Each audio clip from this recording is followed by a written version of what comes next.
김용민의 정치쇼. 안녕하십니까. 대한민국 시사 토네이도 김용민의 정치쇼 김용민입니다. 자, 지금 이 시각 2018년 3월 13일 화요일 10시 5분 30초 현재 여러분이 가장 많이 찾아본 실시간 검색어 들여다볼까요? 첫 번째, 패럴림픽 컬링. 네, 영미 열풍은 끝나지 않았습니다. 예선 4승 1패, 현재 공동 2위. 그야말로 바람이 일고 있습니다. 온 국민과 함께 응원하겠습니다. 파이팅! 두 번째, 청와대 21일 개헌안 발의.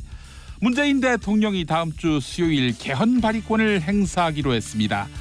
국회가 했으면 참 좋았을 텐데 이 진도가 안 나가니까 대통령이 헌법이 보장한 권한을 행사하겠다는 겁니다. 자, 다음은 MB 소환. MB가 누군지 아시죠? 내일 서울 서초동 서울중앙지방검찰청에 이명박 전 대통령이 출두합니다. 어마어마한 취재진이 몰릴 것 같은데요. 조사 한번 받고 검찰은 구속영장을 청구할 것이다. 뭐 이런 관측도 있습니다. 더 조사할 필요가 없다. 이렇게 판단하고 있는 것 같은데요. 세기의 소환 내일입니다. 더 이상의 소환 그만하자. 바로 영장 간다. 이런 얘기일까요? 아이유의 잔소리 나갑니다.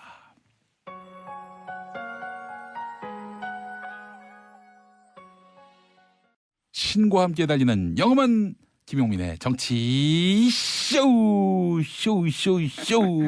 네, 여러분 많이 애청해 주시기 바라겠습니다. 많이 알려주세요. 네. 주파수 모르시는 분들을 위해서 제가 또 한번 일러드리겠습니다. FM 103.5로는 서울, 인천, 경기 지역, 또 충남 일부, 천안, 아산, 서산, 태안, 홍성, 그리고 북한까지 가요. 이게 개성에서도 들린다는 분들이 있어요. 예. 자, 그리고 98.3으로는 경기도 이천, 그리고 KNN 러브 FM을 통해서는 105.7 부산, 88.5 양산, 89.3 부산 기장, 90.9 경남 창원, 98.7 경남 진주에서 이 방송 함께하고 계십니다. 자, 오늘 용용 브리핑 시간입니다. 반기용 주간경향 기자 나오셨습니다. 어서 오십시오. 네, 안녕하세요. 이게 잘생기셨어요. 아이고. 네, 잘생겼어요 진짜. 아이고, 감사합니다. 예. 아직 받아칠 그게 안 돼 갖고 감사히 받겠습니다, 진짜. 예, 알겠습니다. 너무 잘생기셔가지고 기분이 나쁩니다. 예. 앞으로는 안 씻고 오세요. 예. 지금 얼굴이 빨개졌네, 제가 지금. 너무 잘생겨서 비교가 되니까. 예. 그래요. 자, 한데 월요일 최반장의 반을 담당하셨다고 하는데 반 기자님이 빠지면서 최막장이 될 뻔했다가 최박장이 됐다는 이런 원고를 지금 제가 아마 잘 모르실 것 같아요. 영양가가 있는 그 원고는 아닌 것 같습니다. 네. 자, 그래 우리 반기용 기자님과 함께하겠습니다. 반기문 전 총장과는 어떤?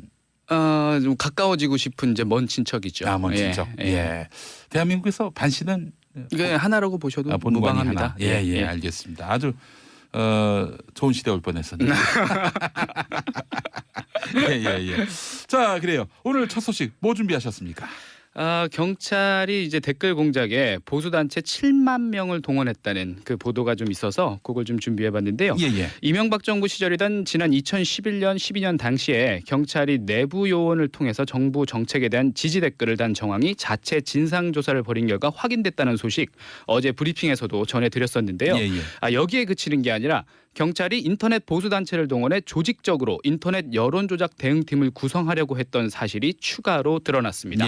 한겨레가 더불어민주당 이재정 의원실을 통해 입수한 내부 문건을 보면 그 경찰은 정부의 비판적인 인터넷 여론에 대응하기 위해서 보안 사이버 요원 88명, 경찰 내부 보안 요원 전체 1,860명, 인터넷 보수단체 회원 7만 7,900여 명까지 동원한 3단계 대응 방안을 세운 것으로 나타났습니다. 아니 그러면 그 7만 9천 명한테 애국심으로 댓글 달아달라 이럴 수는 없는 거 아니에요? 그렇죠. 이게 그렇죠. 단순히 그냥 그 감정으로 호소를 해서 될 일은 아닌 것 같고요. 이제 말하자면은 예, 이제 이거 누구나 이제 추정할 수 있는 이제 그 부분이 뭐니 해도 뭐니 아니겠습니까? 그게 없이 움직이실 분들이라고까지는 저는 개인적으로는 생각을 하지 않는데요. 네. 어쨌든 이제 이 정도 인원이라고 하면 국가정보원이 2012년 제 18대 대통령 선거 직전에 민간인 여론조사 조작팀으로 동원한 3,500명의 예. 20배가 넘는 숫자입니다. 정말 어마어마한 규모라고 할 수 있죠. 7만 7천 명. 제가 좀 따져보니까 우리나라에서 강원도 속초시 있죠. 예. 7만 9천 명입니다. 인구가. 그러니까 속초시 인구만한 한 도시가 전체가 다 지금 여기 지금 댓글에 다 매달려서 댓글을 다시라. 예. 뭐 이런 거 아니에요 한마디로. 예. 예. 그래서 이제 단순히 이게 계획 수준에 그친 것이냐, 이제 경찰 그 내부 문건이라든지 이런 걸 봤을 때, 이 같은 대응 과정을 상술한 문서를 최소 2차례 정도 만든 것으로 봐서 단순히 계획 수준에 그친 것은 아닌 것으로 지금 예. 보고 있습니다. 알겠습니다. 이거 매우 심각한 문제 아니겠습니까? 뭐 국정원도 그렇고 군사이버사령부도 그렇고 이젠 경찰까지. 그렇죠. 지금 이제 검찰만 남은 검사님들이 뭐 댓글 달고 그랬겠습니까? 예. 어쨌든 지금 뭐 사정기관이라든지 이제 국가기관들이 이제 총 동원된 그런 사상 초유의 사태인 거죠. 궁금한 게 그런다고 뭐 민심이 자기들 마음대로 이렇게 돌아설 거라는 생각을 했던 것일까요? 그렇죠. 이제 그렇게까지 생각을 해서 열심히 노력을 했는데 글쎄요, 이게 대선 과정에서는 뭐 어떤 영향을 미쳤는지는 정확한 뭐 분석은 없었지만 적어도 이번 그런 탄핵 과정이라든지 여러 가지 과정을 봤을 때는 이 민심이라는 게 댓글로 이렇게 쉽게 움직이는 그런 수준은 아닌 것 국민을 같아요. 얼마나 우습게 봤으면은 저렇게 뭐 댓글 공작을 하면은 우리 쪽으로 여론이 유리하게 돌아갈 것이다라고. 정말 구시대적인 사고 방식 아닙니까? 그렇습니다. 이게 시대가 얼마나 지금 많이 빠르게 바뀌고 있는데. 글쎄 말입니다. 자, 그래요. 이 경찰이 그냥 단순히 계획만 세웠는지 실행에 옮겼는지 이 부분도 더 파고 들어봐야 되겠네요. 그렇습니다. 이제 여기서 이제 그 얘기했던 인터넷 보수 단체는 좀 나름대로 이제 네임드라고 하죠. 좀 유명한 단체가 좀 있습니다. 이제 촛불 시위 반대 시민연대인 뭐 노노데모 여기 지금 회원이 한 4만 명이 좀 넘는데요. 이번에 요즘에는 좀 뭘 하고 있나 이 기사를 보고 한번 들어가 봤더니 약간 그 카페 회원 수가 약간 줄었어요. 그래서 이제 한 4만 명 정도 넘었다가 지금 한 3만 8천 명 정도 되는데 이분들 아직도 이제 박근혜 대통령 무죄 석방 1천만 서명 운동 하고 계시고 문재인 탄핵 서명 운동 이런 거 계속해서 꾸준히 하고 계시더라고요. 그래요. 3만 8천 하니까 충청남도 계룡시가 한 그 정도 됩니다. 좀 진짜 빠삭하시네요. 이런 걸 다 외우고 계시는 분들이. 관심이 많습니다. 제가. 제 고향 청주도 지금 이제 100만을 돌파하고 싶어서 여러 가지 노력하고 있는 그래요. 그런 청주도 상황입니다. 100만 돌파를 눈앞에 두고 있습니까? 노력을 하고 있습니다. 이미 그 창원시는 100만이 넘어갔어요. 그래서 마음만 먹으면은 사실 그 광역시를 하겠다. 그렇죠. 광역시 지금 프랜차이즈 걸고 열심히 하고 계시죠. 논의가 될 수 있을 텐데, 근데 여기에도 반대하는 분들이 적지 않습니다. 실제로 지금 경남 창원시는 106만 정도 됩니다. 근데 수도권 보면은 수원시가 한 120만 넘어요. 그렇습니다. 지금 이게 지리 수업을 지금 듣고 있는 것 같은데. 알겠습니다. 자, 그래요. 이 사건 좀 더 확실하게 뿌리까지 파고들어서 이런 그 구시대적인 여론 공작으로 뭐 국민의 눈과 귀를 흐리려 했던 자들의 실체가 드러날 수 있기를 바랍니다. 자, 앞서서 저희가 그 개헌 대통령이 오는 21일 다음 주 수요일에 개헌안을 내놓는다. 이렇게 말씀드렸는데, 자, 이 밑그림이 나왔어요. 개헌 초안. 맞습니다. 이제 국민헌법자문특별위원회라고 이 여러 가지 헌법 개헌 과정에서 이제 필요한 여러 법안들을 이렇게 초안을 만드는 그런 위원회가 있죠. 어제 오후 3시부터 약 7시간 동안 마라톤 회의를 열고 초안을 확정했다고 밝혔습니다. 이 자문안 초안에는 대통령 4년 연임제와 법률로 수도를 규정할 수 있도록 하는 조항이 포함된 것으로 알려졌고요. 또 의미가 있는 부분이 뭐냐면 헌법 전문에 5.18 광주 민주화운동, 부마 민주항쟁, 60 민주항쟁 등 4.19 혁명 이후에 발생한 민주화운동을 포함시켰고 대통령 선출 제도로 대통령 선거 결선 투표제를 도입한다는 그런 내용을 담았습니다. 촛불혁명도 들어갑니까? 촛불혁명 여기까지는 여기 일단 그 포함된 여부까지는 나와 있지 들어가지 않은데, 않는 걸로 이렇게 나왔군요. 예, 그렇게 보이는데 현재 시점과 너무 가깝기 때문에 또 그래서 논란을 또 이렇게 있을 수 있으니까요. 그렇습니다. 안 그래도 지금 야당에서 네. 이 법안 발의 가지고도 계속해서 예. 딴지를 걸고 있는 그런 60 상황이기 항쟁, 때문에 5.18 항쟁 집어넣는 것도 상당히 난색을 맞습니다. 표했었고요. 예. 법률의 수도를 명확히 규정하는 조항을 넣기로 했다. 이게 아무래도 그 이전에 세종시에 관련해서 이제 뭐 간섭헌법 예. 때문에 안 된다. 그렇죠. 그러니까 서울, 있었죠. 한양 여기가 수도다라는 부분이 헌법에 명시 안 됐지만은 예. 오래 전부터 예. 경국대전부터 이 서울이 수도였기 때문에 예. 그거는 명시적이진 않지만 어쨌든 관습 헌법이다. 예. 뭐 이런 참 아직도 이해가 안 되는 그런. 그렇죠. 그때 당시 그 소식을 듣고도 많은 분들이 이걸 어떻게 해석을 해야 되는가. 갑자기 역사책을 들여다볼 수도 없고 네. 그런 수준으로 많이들 놀라시긴 했는데 어쨌든 이번 개헌안에서 이제 그 부분을 이제 다뤄줬으니까요. 예. 앞으로 이제 수도 관련된 문제도 좀 자유롭게 문제가 좀 해결될 수 있을 것 같고요. 네. 여기서 이번에 그 대통령 임기와 관련해서도 계속해서 오. 얘기가 있는데 이 부분을 좀 짚어드려야 될 것 같아요. 예, 예. 예, 이번에 4년 당초 이제 자문위는 4년 중임제로 고려를 했었는데 예. 논의 과정에서 이제 4년 연임제로 방향을 바꿨다고 합니다. 중임과 연임의 차이는 뭡니까? 그러니까 중임제를 채택할 경우에는 현직 대통령이 4년 임기를 마친 뒤에 그 다음에 치른 대선에서 패배하더라도 네. 다시 대통령에 도전을 할 수 있게 됩니다. 중임제의 경우에는. 어. 하지만 이제 연임제에서는 오직 4년씩 연이어 2번의 임기 동안만 대통령직을 수행할 수 있습니다. 그렇다면은 4년 하고 예. 재선에 도전했는데 떨어지면은 그냥 예. 이대로 재출마가 이제 불가능하게 굿바이 되는 거죠. 하는 것이고 예. 4년 중임제는 예를 들어서 4년 한 다음에 예. 선거에 출마를 했는데 떨어졌어요. 예. 그 4년 지난 다음에 다시 도전할 수 있는 거. 그렇습니다. 이게 바로 4년 절치부심해서 중임제. 또 예. 다시 나올 수 있는 그런 건데 예. 어쨌든 이번 개헌안에는 연임제를 연임제가 이제 택했고요. 예.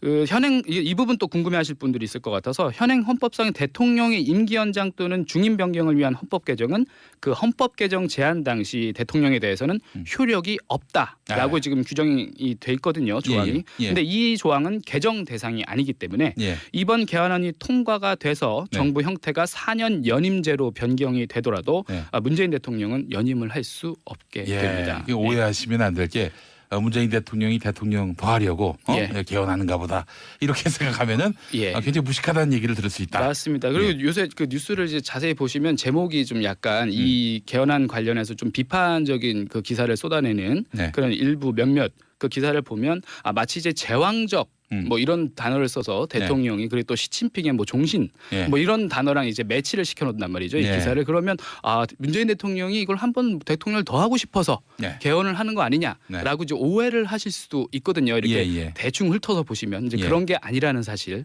꼭 좀 이렇게 체크를 해주셨으면 좋겠습니다. 그래요. 제왕적 대통령제를 이렇게 자꾸 부각시키는 거는 대통령제 대신에 권력 분산형 뭐 이를테면은 이원 정부제라든지 그리고 내각제 이렇게 가게 하려고 맞습니다. 대통령제가 뭔가 문제가 있다라는 식으로 이제 부각시키기 위한 의도가 깔려 있다. 그렇게 보실 수 있습니다. 알겠습니다. 그 부분 좀 염두에 두셔야 될 것 같고요. 뭐 한 가지만 더 말씀을 드리면 이번 개헌 초안에는 그 직접 민주주의 요소를 강화하는 좀 여러 가지 법안들이 들어가 있는데요. 국회의원 소환제라든지 국민 발안제가 이제 포함이 됐습니다. 간단하게 말씀드리면 국회의원 소환제는 이제 많이들 아실 텐데 국민이 부적격한 국회의원을 임기 중에 소환해서 투표로 파면할 수 있도록 한 제도고요.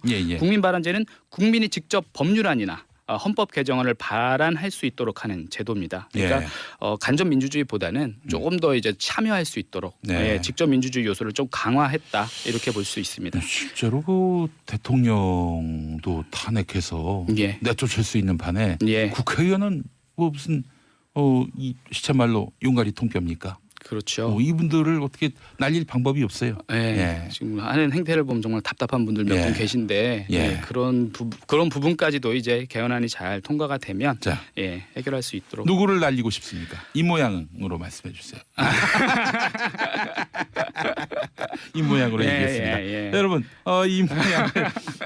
이 모양을 보고 싶으시면 우리 어디에요? 페이스북에서 SBS 라디오 입력하시면은 이 지금 현재 생방송 영상으로 또 함께 하실 수 있겠습니다.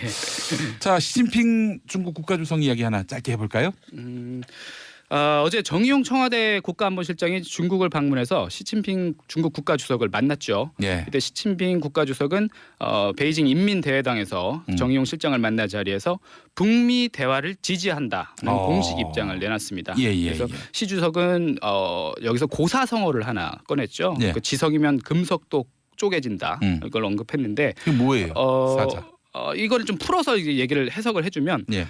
사자성어를 풀지는 못하겠고요. 그 한반도 비핵화의 평화 안전이라는 근본적인 목표에 집중하면 한반도는 마침내 두꺼운 얼음이 녹고 꽃이 피는 따뜻한 봄을 맞을 것이라고 이런 뜻인데 좀 약간 시적인 표현이죠. 그러면서 시 주석은 이제 중국의 비핵화와 평화협정 동시 진행과 관련국 의견을 결합해서 한반도 문제의 정치적 해결을 추진하길 원한다고 말했는데요. 이게 속뜻을 보면 이제 우리를 빼놓고 좀 뭔가를 하지 마라. 차이나 패싱 우려가 나오니까 한반도 평화 구축 논의에 어쨌든 간에 그 테이블에 중국이 참여해야 한다는 뜻을 자기네들이 이제 넌지시 어떻게 견제구라고 할 수도 있죠. 자기네들의 뜻을 분명히 한 것으로 해석이 됩니다. 중국 빼놓고 어떻게 뭐 이 한반도 문제 논의할 수 있겠어요? 맞습니다. 충분히 그 테이블 한 자리를 차지해야만 하는 그런 나라인데요. 근데 좀 상당히 고무적인 부분이 뭐냐면 이렇게 다자 간의 협상이라든지 회담이 이루어졌을 때 이런 외교적인 부분에 있어서 중국이 이렇게 간절하게 우리 빼놓고 하지 마라라는 메시지를 던진 적이 있었는가를 한번 반추해 보면 이 코리아 패싱을 걱정하던 때가 언제였나요? 이 지금 동북아시아에 있어서 문재인 대통령의 대한민국이 확실하게 그 균형자, 중재자의 그 자리를 차지했어요. 네, 맞습니다. 어떻게 보면 우리가 주도적으로 뭔가 외교적인 움직임을 이끌어가고 있는 그런 형국인데요. 상당히 좀 고무적으로 받아들이고 있고요. 어떻게 보면 이제 이번에 시진핑 주석이 지금 현재 중국의 최대 정치 행사 양회 기간이라고 하죠. 그 기간은 외국 사절을 안 만나는데 만났다는 것 얼마나 몸이 달아 있는가 그런 부분도 한번 염두에 두셔도 될 것 같습니다. 반기용 기자님 수고하셨습니다. 저는 2부에서 다시 오겠습니다. 용용용용용.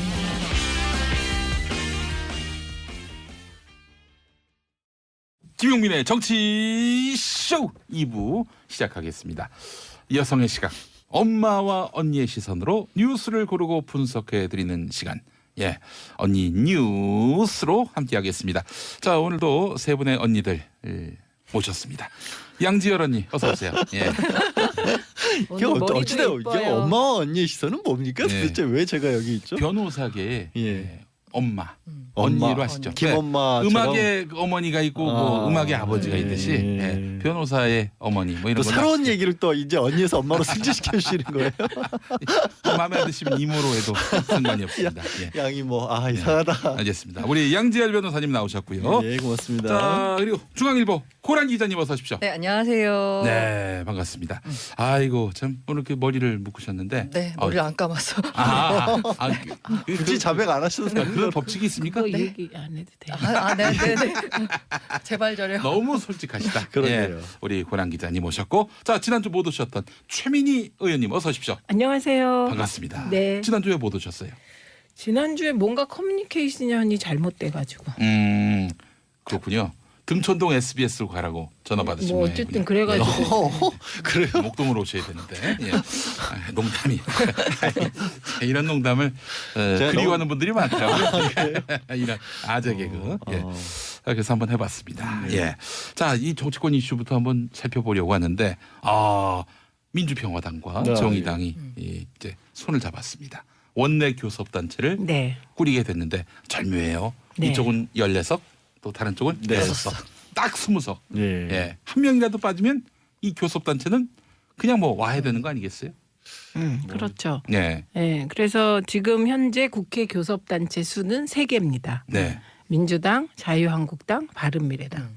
그런데 민평당과 정의당이 원내 교섭단체를 결성하게 되면 이제 교섭단체 4개 시대를 맞는 거예요. 4당 체제. 그러면 이게 정의당의 경우 좀 복잡하잖아요. 뭐 민주평화당은 그냥 교섭단체를 하자, 정의당하고. 그럼 이제 조금 실용적으로 할 것도 같은데 정의당은 이념과 가치의 정당이잖아요. 그런데 이번에 전격적으로 의총에서 예. 민평당과 교섭단체를 구성하자 이렇게 의견을 모았고 이제 이후 당내 절차를 밟아야 되겠죠. 예. 그 사실 정의당은 뭐 다른 당하고 합쳐도 뭐 우리가 어느 쪽에 뭐 흡수된다, 빨려 들어간다 이런 걱정을 하는 당은 아니에요, 사실. 그쵸, 그건 안 가치 한다고 중심. 하더라고요. 내부에서도. 예. 그러니까 뭐 민평당하고 겹치는 부분들이 있잖아요. 네. 뭐 특히 이제 대북 북한 문제 문제. 이런 네. 문제에 관해서만 같이 하고 네. 너무 국회 안에서 전혀 목소리를 못 내다 보니까 그렇죠. 그러니까 그 얘기를 하시더라고요. 노회찬 의원이 촛불 정신이 정권을 바꿨는데 국회는 하나도 안 바꿨다. 근데 정의당이 국회 안에 들어가서 그 촛불 정신을 좀 밝히고 싶은데 예. 힘이 너무 없다. 아. 그래서 전략적 제휴를 한 것이다. 이런 취지로 예. 말씀하시더라고요. 하여튼 그 말도 음. 동기로서는 유효하나 결과가 그렇게 될지는 음. 미지수입니다. 자, 일단 그 원내 교섭단체인 당과 네. 그렇지 않은 당의 차이를 한번 살펴봐야 되는데 네. 비교섭단체 정당의 서름 네, 우선 어떤 게 첫째, 있습니까? 국회는 교섭단체 중심의 정파 간 교섭으로 운영된다. 이게 중요합니다. 예. 그래서 이 정파 간 교섭이란 무슨 그 교섭이 무엇을 통해 이루어지냐? 예. 20명 이상의 교섭단체를 구성한 정당의 원내대표들이 모여서 대부분의 법안의 처리에 그 프로세스를 결정하게 됩니다. 국회를 연다 안 연다 다 결정하게 됩니다. 그리고 그게 첫째가 있고 그다음에 두 번째는 국회에는 지금 18개 상임위가 있고요. 7개의 특위가 있습니다. 예. 근데 이 18개 상임위의 위원장과 간사를 비교섭 단체는 맡을 수가 없습니다. 아이고 이런. 예, 그리고 상설 특위가 또 이제 운영이 예결위 윤리가 있는데 예결위 같은 건 굉장히 중요한 거잖아요. 그렇죠. 예결위 간사가 되면 정말 세상 두려울 게 없다는 겁니다. 예산결산특별위원회 해가지고 네. 그 예결위 간사가 되면은 그 정부 부처가 예산 짤 때 눈치를 안 볼 수가 없어요. 그렇죠. 거기에 간사 또한 예. 할 수가 없다는 겁니다. 아. 위원장은 물론이고. 예. 또 7개 특위가 있는데요. 특위가 평창특위, 4차 산업특위, 미세먼지특위, 청년비례특위, 헌법개정특위, 정개특위, 뭐 사개특위 막 있거든요. 예. 그러니까 중요한 그 시기의 의사결정을 국회가 특위를 구성해서 하는데 거기에 평의원으로는 참여할 수 있지만 간사나 위원장을 못하다 보니 예. 목소리를 못 내죠. 예, 목소리를 예. 못 내게 되는 겁니다. 예. 그러니까 그게 가장 큰 거고요. 그다음에 이제 돈을 적게 받죠. 그런데 교섭단체를 구성하면 예. 예, 국회에서 지원하는 국고 비중도 일부 올라갑니다. 이정미 당대표는 뭐 국고 지원과는 무관하다 이런 식으로 얘기를 했었는데 그럼 그 원내 교섭단체의 원내대표들은 네. 특수활동비 우리 등등 많이 있습니다. 당 차원으로 받는 건 그래. 아닌데 예. 교섭단체 대표니까 받는 건 있다. 그런 얘기죠. 개인적으로. 아이고 다르네요. 그 말씀하시면서 부끄러워하세요. 특수활동비 얘기하면 뭔지 좀 왠지 뇌물 같은. 예. 이상해요. 알겠습니다. 그분 그 때문에. 예전에 보니까 20대 국회 초반에 그 추혜선 의원, 예, 그분이 이제 사실은 그 이 언론 운동했던 분 아닙니까? 네. 그래서 미방위 가려고 했는데 엉뚱한 그런 위원회 그 배치가 돼가지고 논란이 됐었는데 그것도 소수 정당의 서름이죠. 만약에 교섭단체면 예. 원구성을 안 해줘 버리면 되죠. 그렇죠. 네. 그러면 우리 당의 A는 반드시 해당 상임위에 가야 돼. 전문성 있으니까. 예. 이거 안 해주면 우리 깰 거야. 이럴 권한이 생기는 거예요. 그럼 비교섭은 네. 그냥 남는 자리 가야 되는 식이죠. 그렇죠. 그게 예. 본래는 제대로 운영을 하면 비교섭 단체라도 그 사람의 전문성을 고려해서 배치하는 게 맞는데 예. 예를 들면 이번에도 아마 또 착각하시고 네. 국회 미래방송과학창조 통신위원회 거기 그곳이 좋은 곳인 줄 알고 많은 분이 가셨을 텐데 네. 사실은 방송이 딱 들어가면 사고가 많이 나는 사고 상임위가 될 가능성이 높거든요. 왜요? 방송이 들어가면 그게 잘 안 됩니다. 운영이 안 됩니다. 어. 그래서 19대 때도 전반기에 예. 그 방송이 들어간 미방위가 예. 법안 통과 건수 제로였어요. 한동안. 예.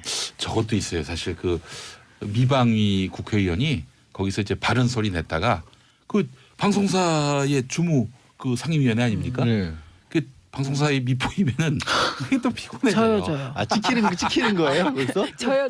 예. 역으로. 누구라고 얘기할 수는 없습니다만 오. 굉장히죠. 예. 그래서 그런 이제 추 의원 같은 경우가 있었는데 이후에 이제 다시 미방위로 배치가 됐죠. 예, 알겠습니다.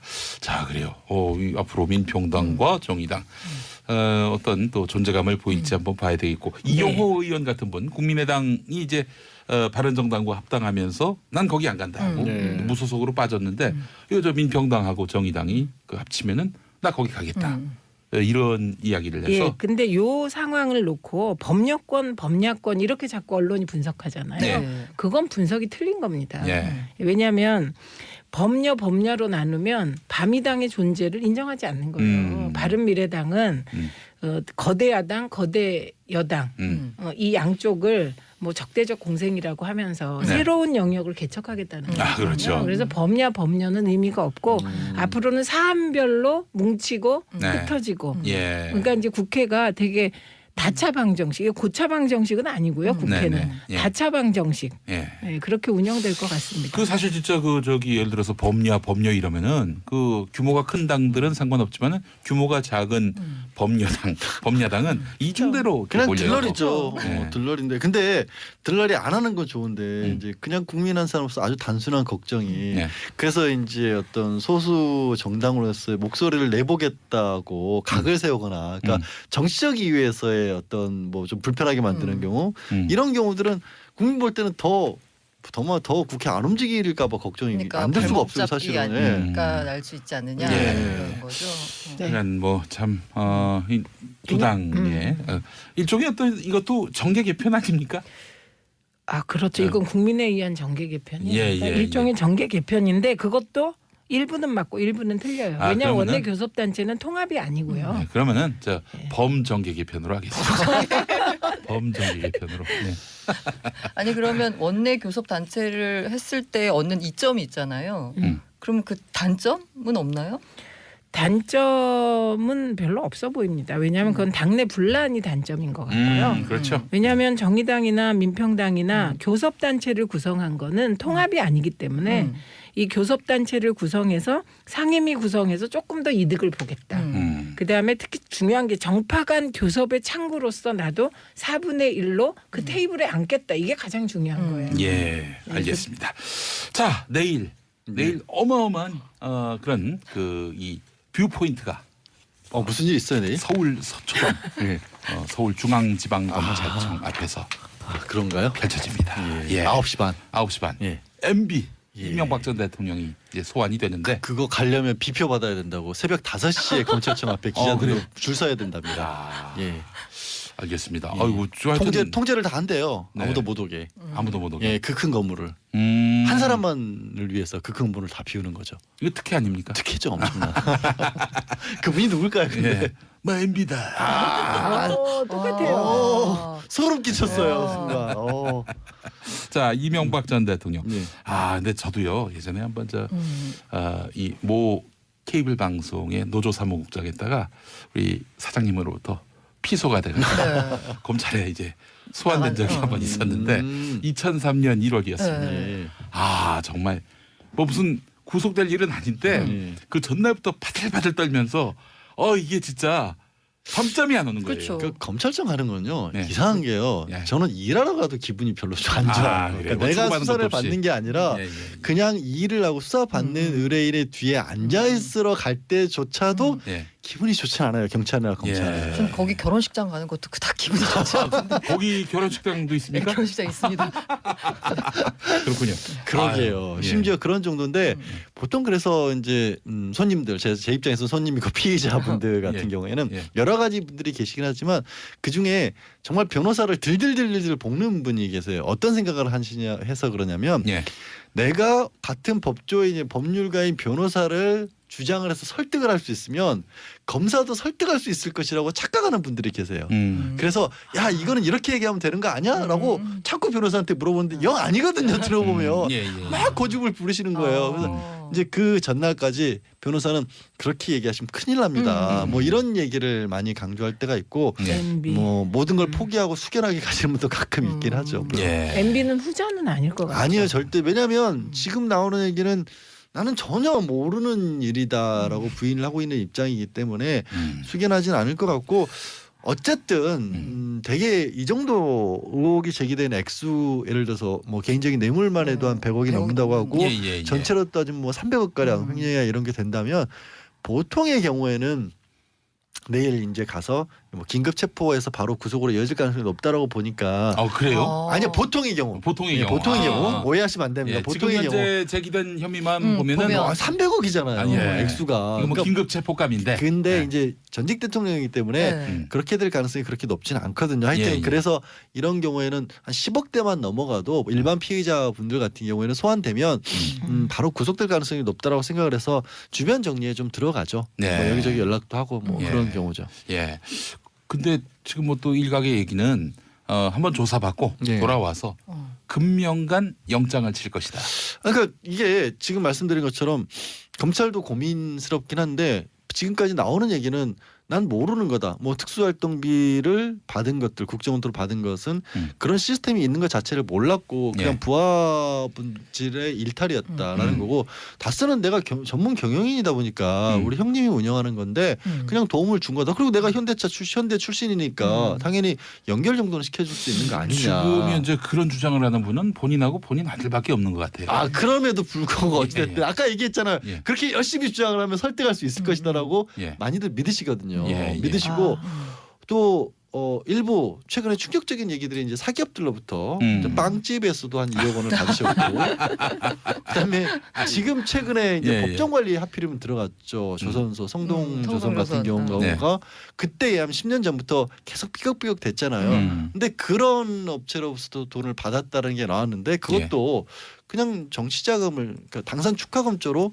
나는 모르는데 아마 형님이 받으신 것 같다. 이런 식의 얘기를 하고 있는 거잖아요. 그러면 계속 이런 집착을 반복을 하면 검찰이 설득을 당할까요? 아니면 도저히 안 되겠다. 영장을 청구를 할 수밖에 없습니다로 가야 될까요? 네. 그 고민을 할 겁니다. 예. 근데 그 MB 때 기조실장이 MB를 만나서 이렇게 네. 국정원 활동비 받아 쓰시면 문제입니다라고 했다는 거잖아요. 아, 기조실장이면 국정원 기조실장. 네. 국정원 기조실장이 그 얘기를 했고 그 얘기를 그 분이 만난 적도 없다고 했는데 청와대 부속실장이 대통령 부속실장이 만난 사실이 있습니다라고 네. 얘기를 해버렸고 예.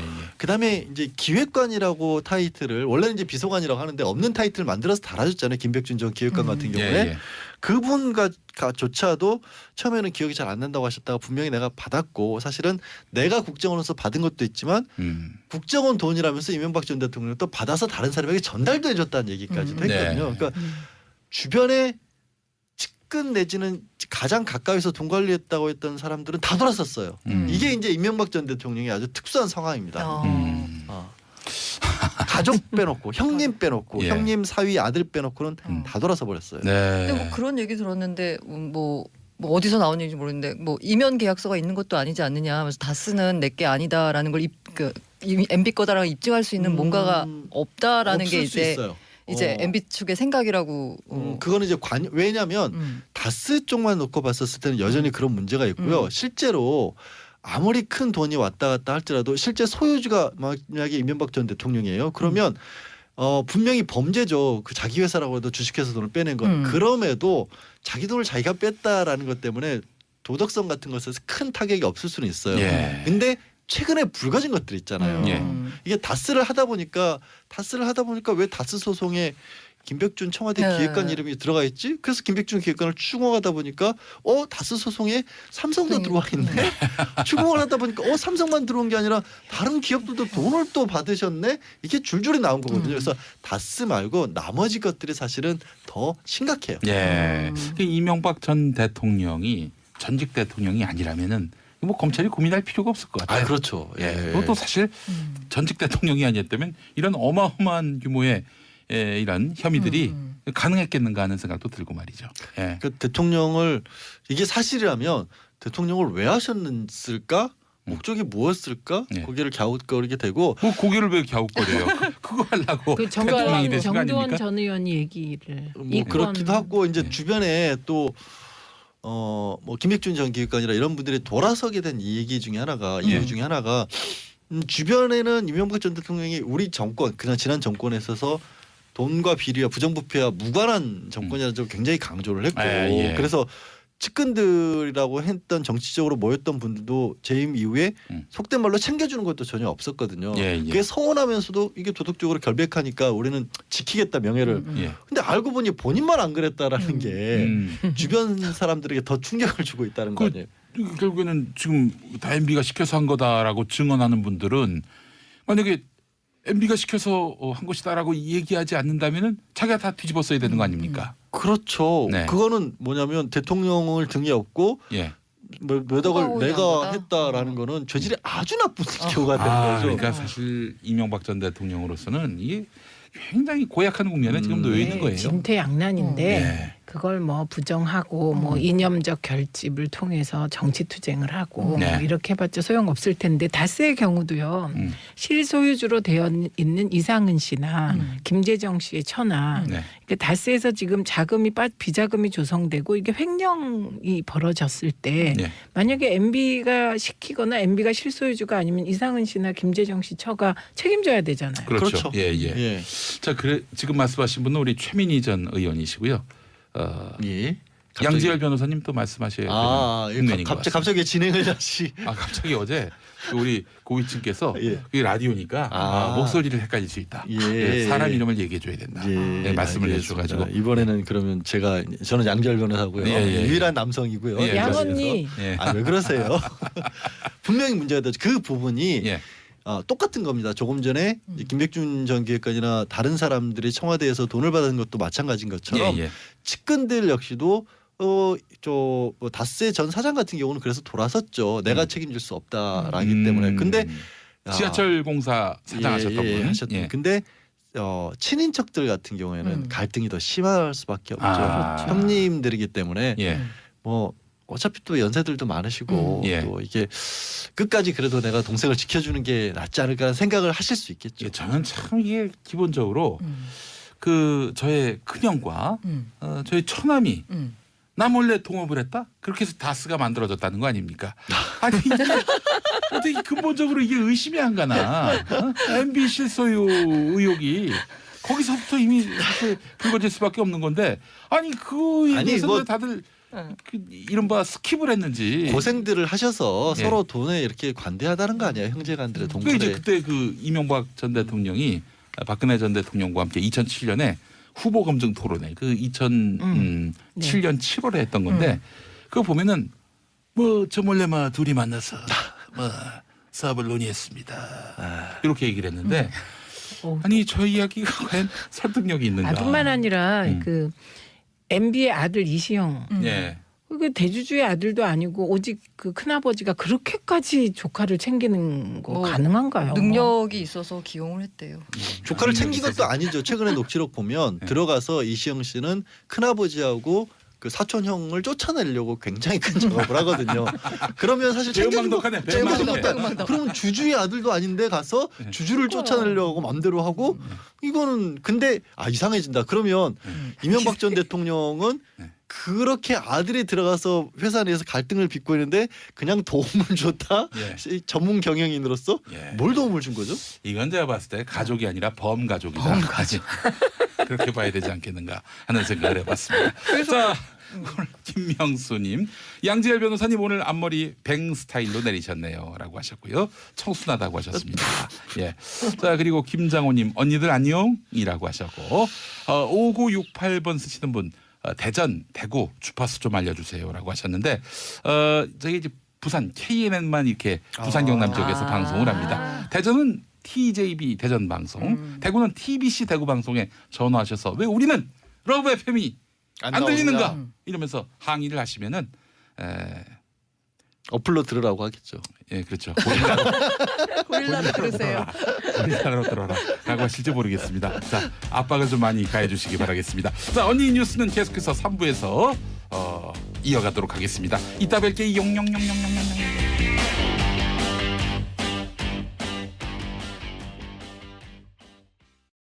김용민의 정치쇼 3부로 넘어왔습니다. 이게 아주 굉장히 어필하고 있습니다. 따라해 보시죠. 정치쇼. 저 지금 너무 잘한다 이렇게 생각하고 있었어요. 예. 정치 이 쇼. 예, 알겠습니다. 저는 이 자리에 있는 것만으로도 힘들어요. 별걸 다 시키시려고 그러세요. 자 언니 뉴스 최민희 전 의원 모셨고 고란 중앙일보 기자 모셨고 그리고 범언니. 저 최민희 전 의원 아니에요. 최민희 의원이에요. 한 번 의원은 영원한 해병대 의원이에요. 아 그렇죠. 예. 그 영화 감독님들도 보니까 한 한 번 편만 만들어도 죽을 때까지 감동. 그래요? 그렇죠. 감독이죠. 알겠습니다. 예. 최민희 의원님. 저도 그럼 전직 중앙일보 기자로 해주세요. 알겠습니다. 예. 이거 뭐 이렇게 좀 복잡해집니다. 예. 자, 뭐 그런 걸로 이제 우리가 소모전을 벌일 땐 아니고 최은영님, 오늘 빵빵 터집니다. 버스 기다리는데 너무 웃어서 창피해요라고 해주셨습니다. 기왕 뭐 창피한 김에 우리 최은영 씨도 따라하시죠. 정치 쇼. 예. 어우 잘한다. 어. 정치 쇼. 예. 이게 우리가 인생이 다 이슈 쇼가 뭐예요? 아니겠습니까? 다음 이슈? 예. 다음 이슈 뭐예요? 알겠습니다. 자, 그리고 신현주님 용디 덕에 용민 DJ 덕에 처음 고릴라 다운 받고 열청 중이다라고 해주셨습니다. 용디하니까 뭐 GD 막 이런 그러니까. 느낌이 나네요. 알겠습니다. 우리 저 최화정 DJ는 뭐 최디 이렇게 부르기도 하고 그렇습니다. 자, 최흥식 금융감독원장. 이분이 또 지금 논란의 네. 도마 위에 올랐습니다. 요 소식을 전해드리기 전에 아침에 보니까 굉장히 좋은 소식이 하나 들리더라고요. 그 가스원전공사에서 2015년 16년에 그 신입사원 공채에서 부정 채용 때문에 떨어졌던 그 12명 가운데 예. 그 사이 4명은 이미 다른 곳에 지금 취직을 한 상태고 어이구. 그렇지 못한 8명을 예. 구제를 해서 아이고. 올 하반기 신입 공채 직원들과 함께 예. 비록 2년에서 한 3년 정도 늦었지만 아. 어쨌든 아, 직장 생활을 박수 쳐야겠다. 시작할 수 있게 됐다. 예, 축하드립니다. 적폐청산. 예. 이게 이제 첫 번째 사례거든요. 예. 그때 이제 문재인 대통령 지시로 인해서 그 부처 18개 관계부처 산하의 공공기관 채용 비리를 특별 점검한 결과 약 한 4,788건 네. 정도가 적발이 됐고 그래서 정확하진 않은데 이 과정에서 한 100명 정도가 부정 채용 때문에 떨어진 것으로 아이고. 좀 알려졌거든요. 음. 근데 이제 그분들에 대한 차례차례 구제 절차가 이제 이루어질 것으로 내 기대됩니다. 강원랜드는 어떻게 구제 절차를 갖죠? 강원랜드? 거기는 룰렛을 돌릴까요? 거기는 직원들을 다 바꿔야 되는. 예. 이거 힘든데. 뭐 그림이 안 보입니다. 그건 5.18, 6.25 그랬죠. 네. 예. 그래서 그 소식을 일단 좋은 소식을 전해드리면서 예, 예.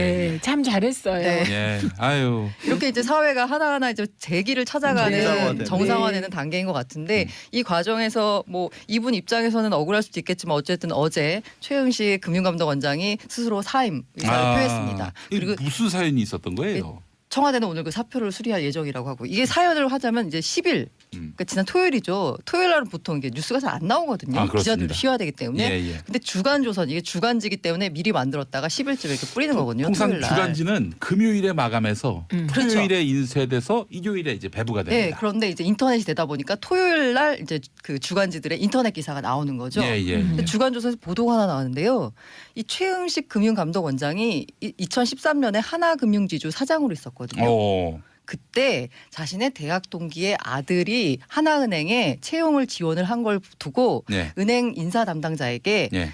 야 아들이 그 친구 아들이 지원했으니까 한번 좀 봐달라라고 전화를 하셨대요. 잘못했네. 네. 손금을 봐달라는 말 아니었을까요? 그런 거 아니었나? 근데 봐달라가 처음에는 네. 이게 청탁이 아니라 봐달라. 결과만 알려달라 이런 이렇게 거였죠. 해명이 돼서 넘어가는 줄 알았거든요. 네. 그렇죠. 근데 이게 약간 웃긴 게 예. 이게 은행의 일종의 관행인데 이 관행도 지금 뿌리 뽑아야 될 것 같은데 예. 이 하나은행이 임원 추천 제도를 운영하고 있었답니다. 그게 뭐냐면 그냥 자회사의 임원들이 만약에 어떤 인재를 추천을 하면 서류 전형을 면제시켜주고 시험을 보게 했다고 합니다. 근데 이제 그게 옛날의 느낌상으로는 뭐 서류 면제해 주니까 정도로 넘어갔었는데 예. 지금의 촛불 위에 우리의 높아진 이 그 과정의 공정성에 대한 의식에는 한참 못 미치는 거죠. 이분의 입장도 예. 그냥 합격 결과만 알려달라는 거였지 뭐 가정의 채용 절차에 개입을 하거나 부정을 하라는 얘기는 아니었다라고 했고 또 문제가 된 게 뭐였냐면 금감원이 앞서서 금융권 전반에 대해서 채용 비리를 적발했습니다. 그때 22건을 적발했었는데 13건이 하나금융지주에서 나왔거든요. 하나은행. 예. 그러다 보니까 아니 뭐 묻은 개가 뭐 묻은 개 한다고 본인이 그렇게 채용비를 해놓고 은행권에다가 채용비리 이런 거를 뭐 검사할 수 있느냐라는 비판이 나온 거고요. 이에 대해서 최 원장이 처음 반응은 뭐였냐면 그래서 10일 날 이례적으로 아까 말씀드렸듯이 기자들도 쉬기 때문에 토요일 날에는 보도자료 같은 걸 잘 안 내거든요. 기자들한테 그 보도가 나오자 안내 자료라고 해가지고 본인의 해명 입장을 담아 보냈습니다. 네. 그리고 하나은행 측에다가 증거 내놔라. 예. 개입을 했는지 안 했는지라고 강력 대응했거든요. 예. 그러니까 11일 날 그 일요일 날 출근해서 기자들이 취재를 해보니까 하나금융 쪽에 우리도 알아본 결과 도대체 그 자료가 어디서 나왔는지 우린 모르겠다.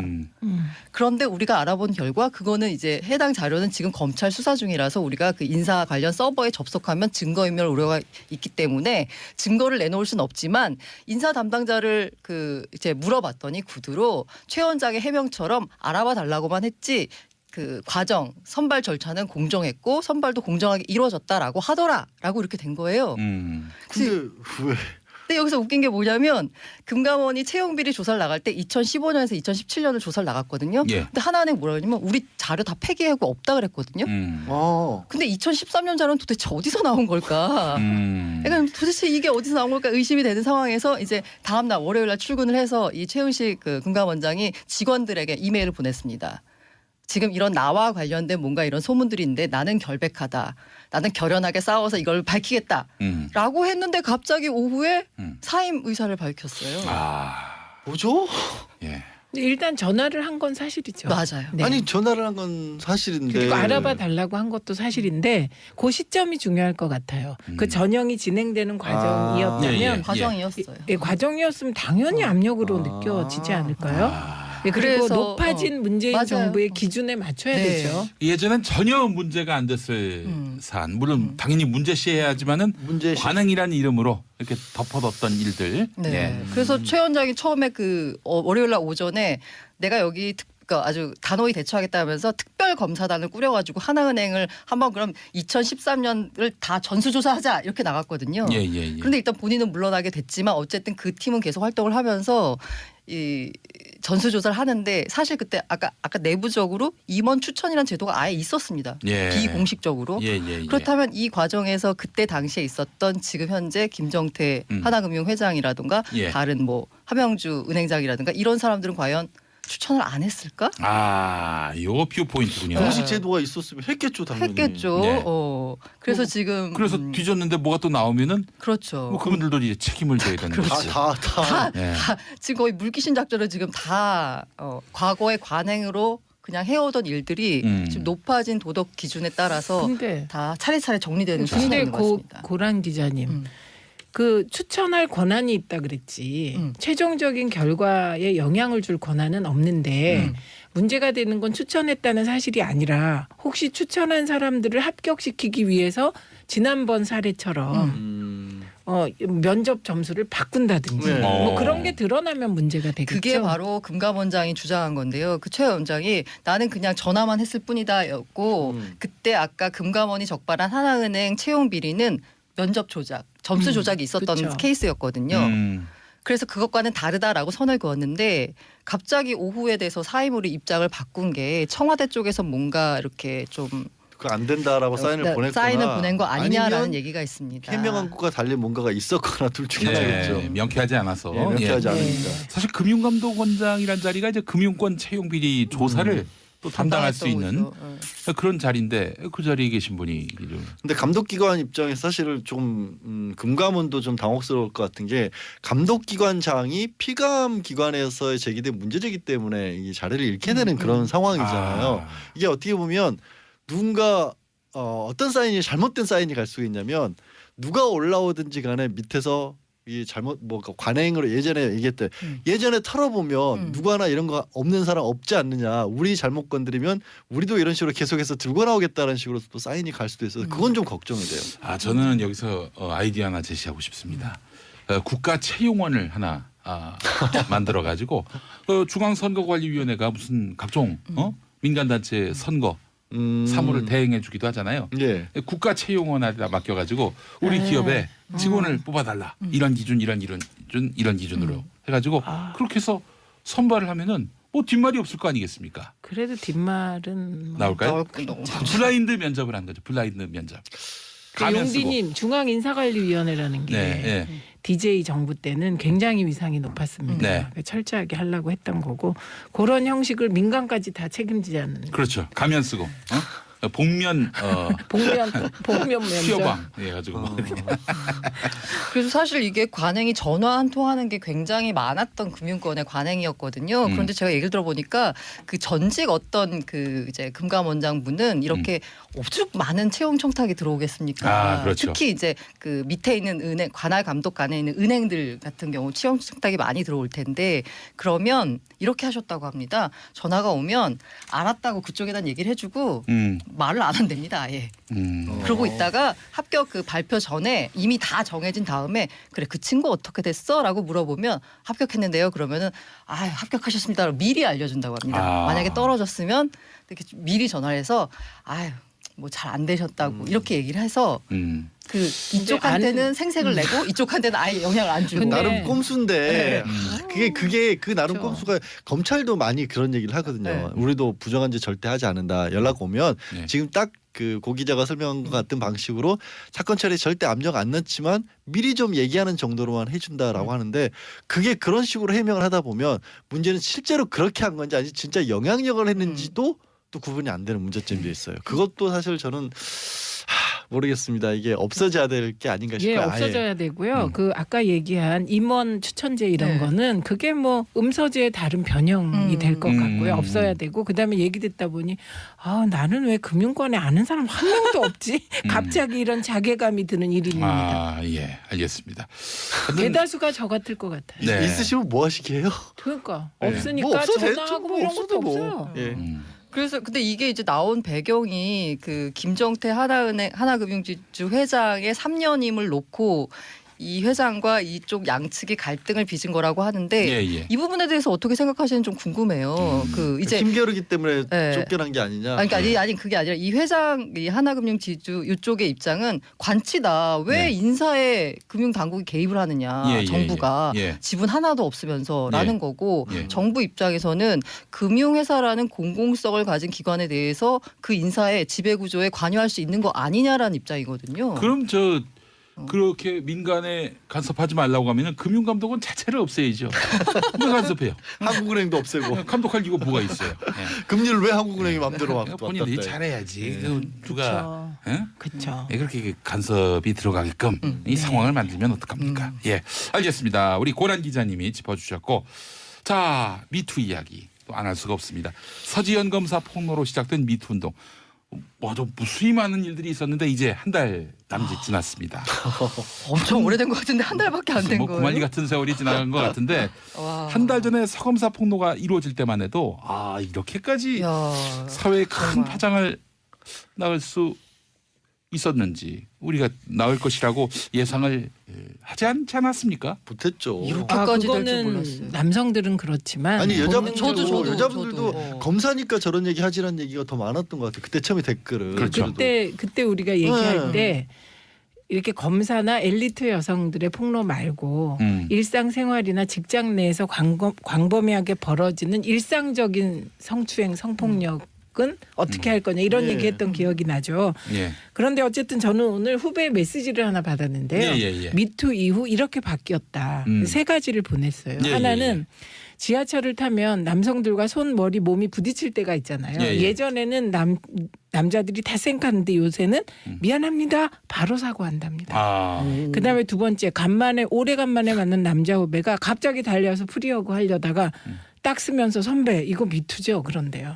그다음에 세 번째는 남자 선배들이 주로 남녀 7세 부동석 이제 밥 같이 못 먹지 이렇게 물어본답니다. 이거 무슨 얘기냐면 조심하기 시작했다. 근데 저는 저거 전혀 맞아, 좋게 안 맞아, 들리는데요. 맞아. 지금 말씀하신 건 네. 다 안 좋게 들리는데요. 뭐 왜요? 다 안 좋게 들릴 건 없죠. 아니, 뭐 특히 세 번째, 저게 특히 세 번째. 펜스룰이에요. 그야말로. 세 번째. 펜스룰이에요. 저거는 지금 나온 거는 아니, 그러니까. 미투의 운동하고 상관없이 이제 남자분들이 무슨 얘기를 하냐면 뭐가 뭔지를 모르겠다. 그러니까 아예 끊어버리겠다는 주의로 가고 있어요. 남자들 일부에서. 근데 지금 그 펜스룰의 기준을 잡아야 되는데요. 이게 이제 미국에서도 펜스룰이 문제가 됐어요. 그런데 독특하게 우리나라만 펜스룰을 회식 자리 같이 안 가고 술 안 먹는 거로 이해를 하는 거예요.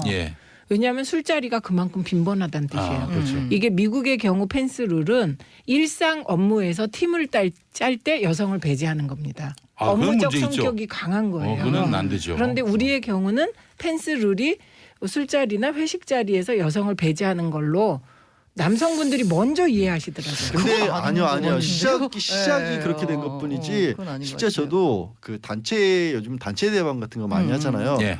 방들을 따로 만들기 시작하는 움직임도 많이 있어요. 아. 혹여나 문제가 네. 생길까 봐. 예. 네, 그만큼 이게 생각보다 심각한 문제로 바뀌고 있어요. 저 걱정스러워요, 그래서 사실은.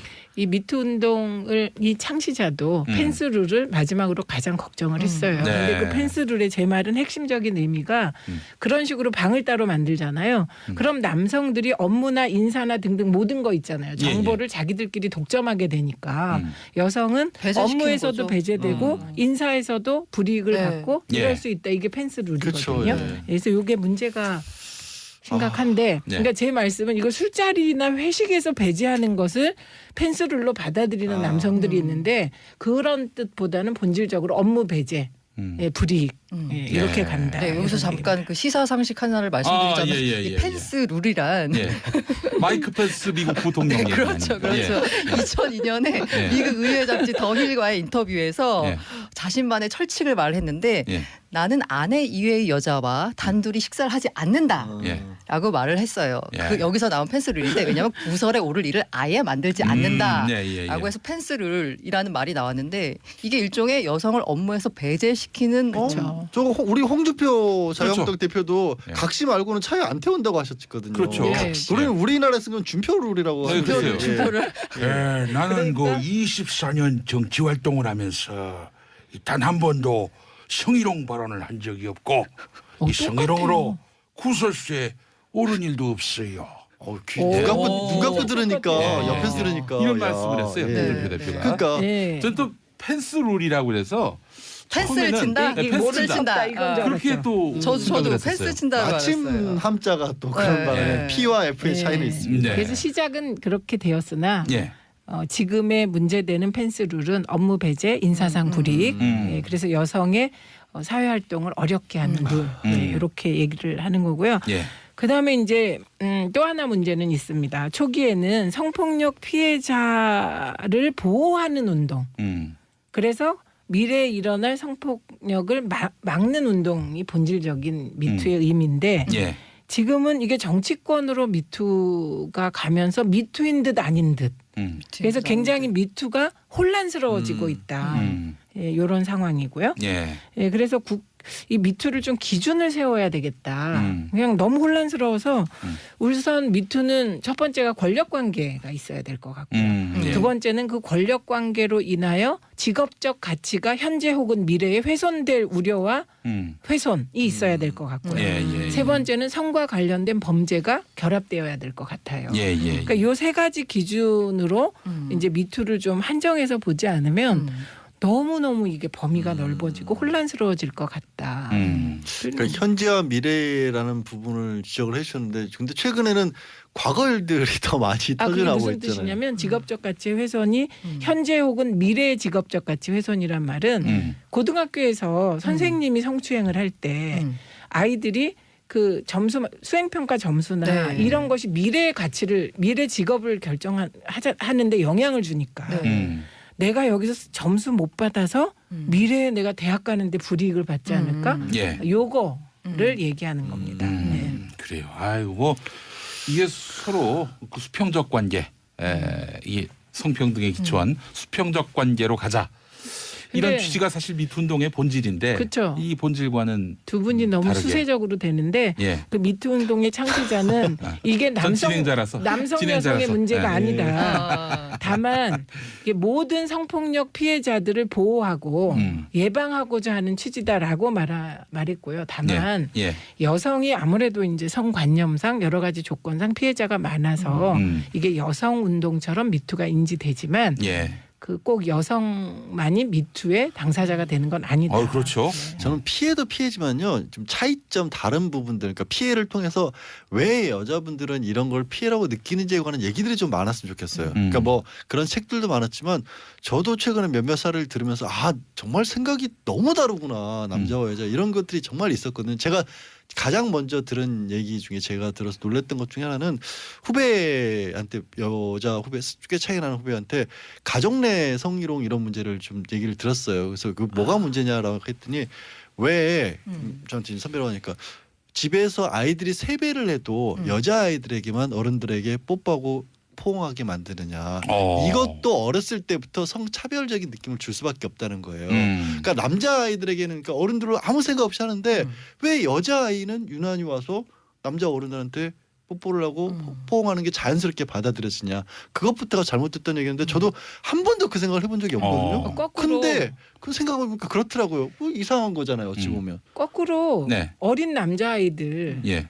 뭐 막 고추가 어떻다 그래서 어른들이 막 하는 것도 저 많이 봤어요. 예. 그런데 그 또한 일종의 성희롱이죠. 그것도 그것도 그런데 그 누구라고 얘기할 수 없는 어떤 뉴스에 많이 나오는 분이 미국 가서 그랬다가 성추행으로 거기는 큰일 나죠. 예. 그렇죠. 그렇게. 그런데 그 역시 저도 예. 어렸을 때 너무 많이 봐서 어른들이 그러시는 걸 이거를 당하는 그 꼬마 남자 아이가 수치를 느끼겠다는 생각을 많이 못했던 것 같아요. 예. 네.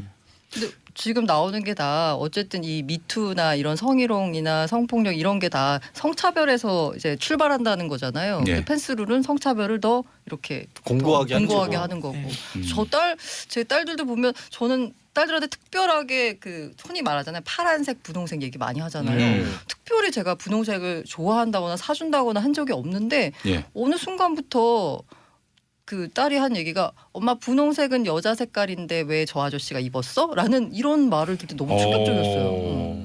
그렇군요. 저는 가르쳐 준 적이 없는데. 근데 모든 게 그런데요. 그 아저씨는 저기 자유한국당 그쪽 계열이 아닌가. 파란색은 민주당 뭐 이렇게. 그런데요.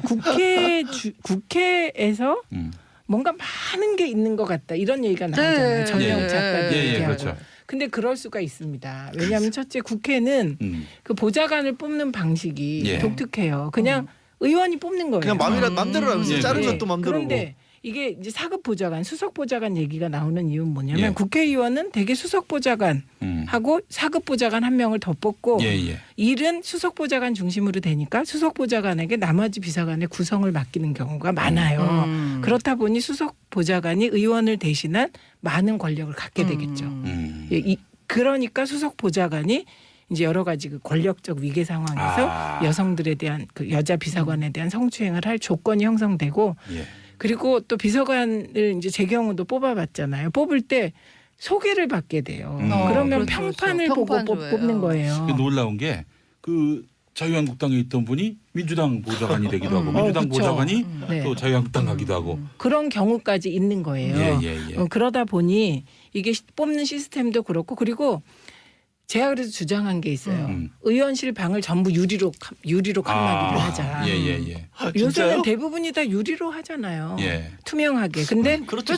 기업체라도. 기업체가 다 그래서 그런 제안을 한 적도 있어요. 그러면 되게 투명하게 되고 일 예. 열심히 하는 방 안 하는 방 다 알게 되고 그렇지 않을까. 네. 그러니까 폐쇄적인 권력 구조 안에 있다 국회가. 네. 근데 제가 이런 말씀을 드려도 되는지 궁금해서 왜 이런 미투 관련된 내용이 다 특정 정당 관련돼서만 나오는 건가요? 그거는 우선은 문재인 정부가 들어서면서 이 정부가 뭔가 우리를 보호해주겠지. 이래서 피해자들이 나오기 시작한 것 그렇죠. 같고요. 그리고 두 번째는 또 어느 정당 또 집권기에는 해봐야 안 된다. 그렇죠. 뭐 이런 게 또 있고 인식이 있었던 것 그다음에 같기도 하고. 이번에 안희정 지사 때도 보면 예. 김지은 씨를 주변의 동료들이 보호해주겠다고 남성들이 나서잖아요. 예. 그러니까 진보나 개혁 쪽의 남성들은 상대적으로 피해자를 이해하고 좀 보호하려는 움직임이 있고. 뭐 그래도 그런 요즘 게 있는 보수 것 정당도 같습니다. 미투 운동에 대해서 적극적으로 지지하고 옹호하는 거는 참 뭐랄까요 많이 신전된 모습이 아닌가. 그 지지하고 옹호하는 것에 대해서 한 보수 정당 쪽의 비서관이라고 추정되는 여성이 예. 당신 예. 의원실에서 벌어지는 미투부터 단속해라 이렇게 올렸습니다. 그러니까 없는 게 아니고 예. 폭로가 없을 뿐이라고 보는 시각이 예, 맞는 것 같습니다. 알겠습니다. 그 김성태 원내대표가 오늘 아침에 이런 말을 했네요. 박수현 전 청와대 대변인은 아침 드라마도 울고 갈 막장을 만들지 말고 민병도 의원처럼 소신 있는 정치적 판단을 하는 그런 자성의 시간을 사실상 갖는 것이 중요하다고 본다. 지난주보다 똑같았습니다. 알겠습니다. 고란 기자님 지난주 안 똑같다고 그래가지고 예. 아니 많이 연습하신 것 같습니다. 감사합니다. 양지열, 최민희, 고란 세 분 감사합니다. 네, 감사합니다. 저는 4부에서 올게 용용용용용. 김용민의 정치쇼. 오늘은 화요일이고요. 화요일 4부에서는 보수의 품격 할 말은 한다. 나라 걱정하는 돌직구 정정브라더스 함께하겠습니다. 정두원, 정택은 두 의원님 어서 오십시오. 네, 안녕하세요. 예, 전 의원이시고. 자,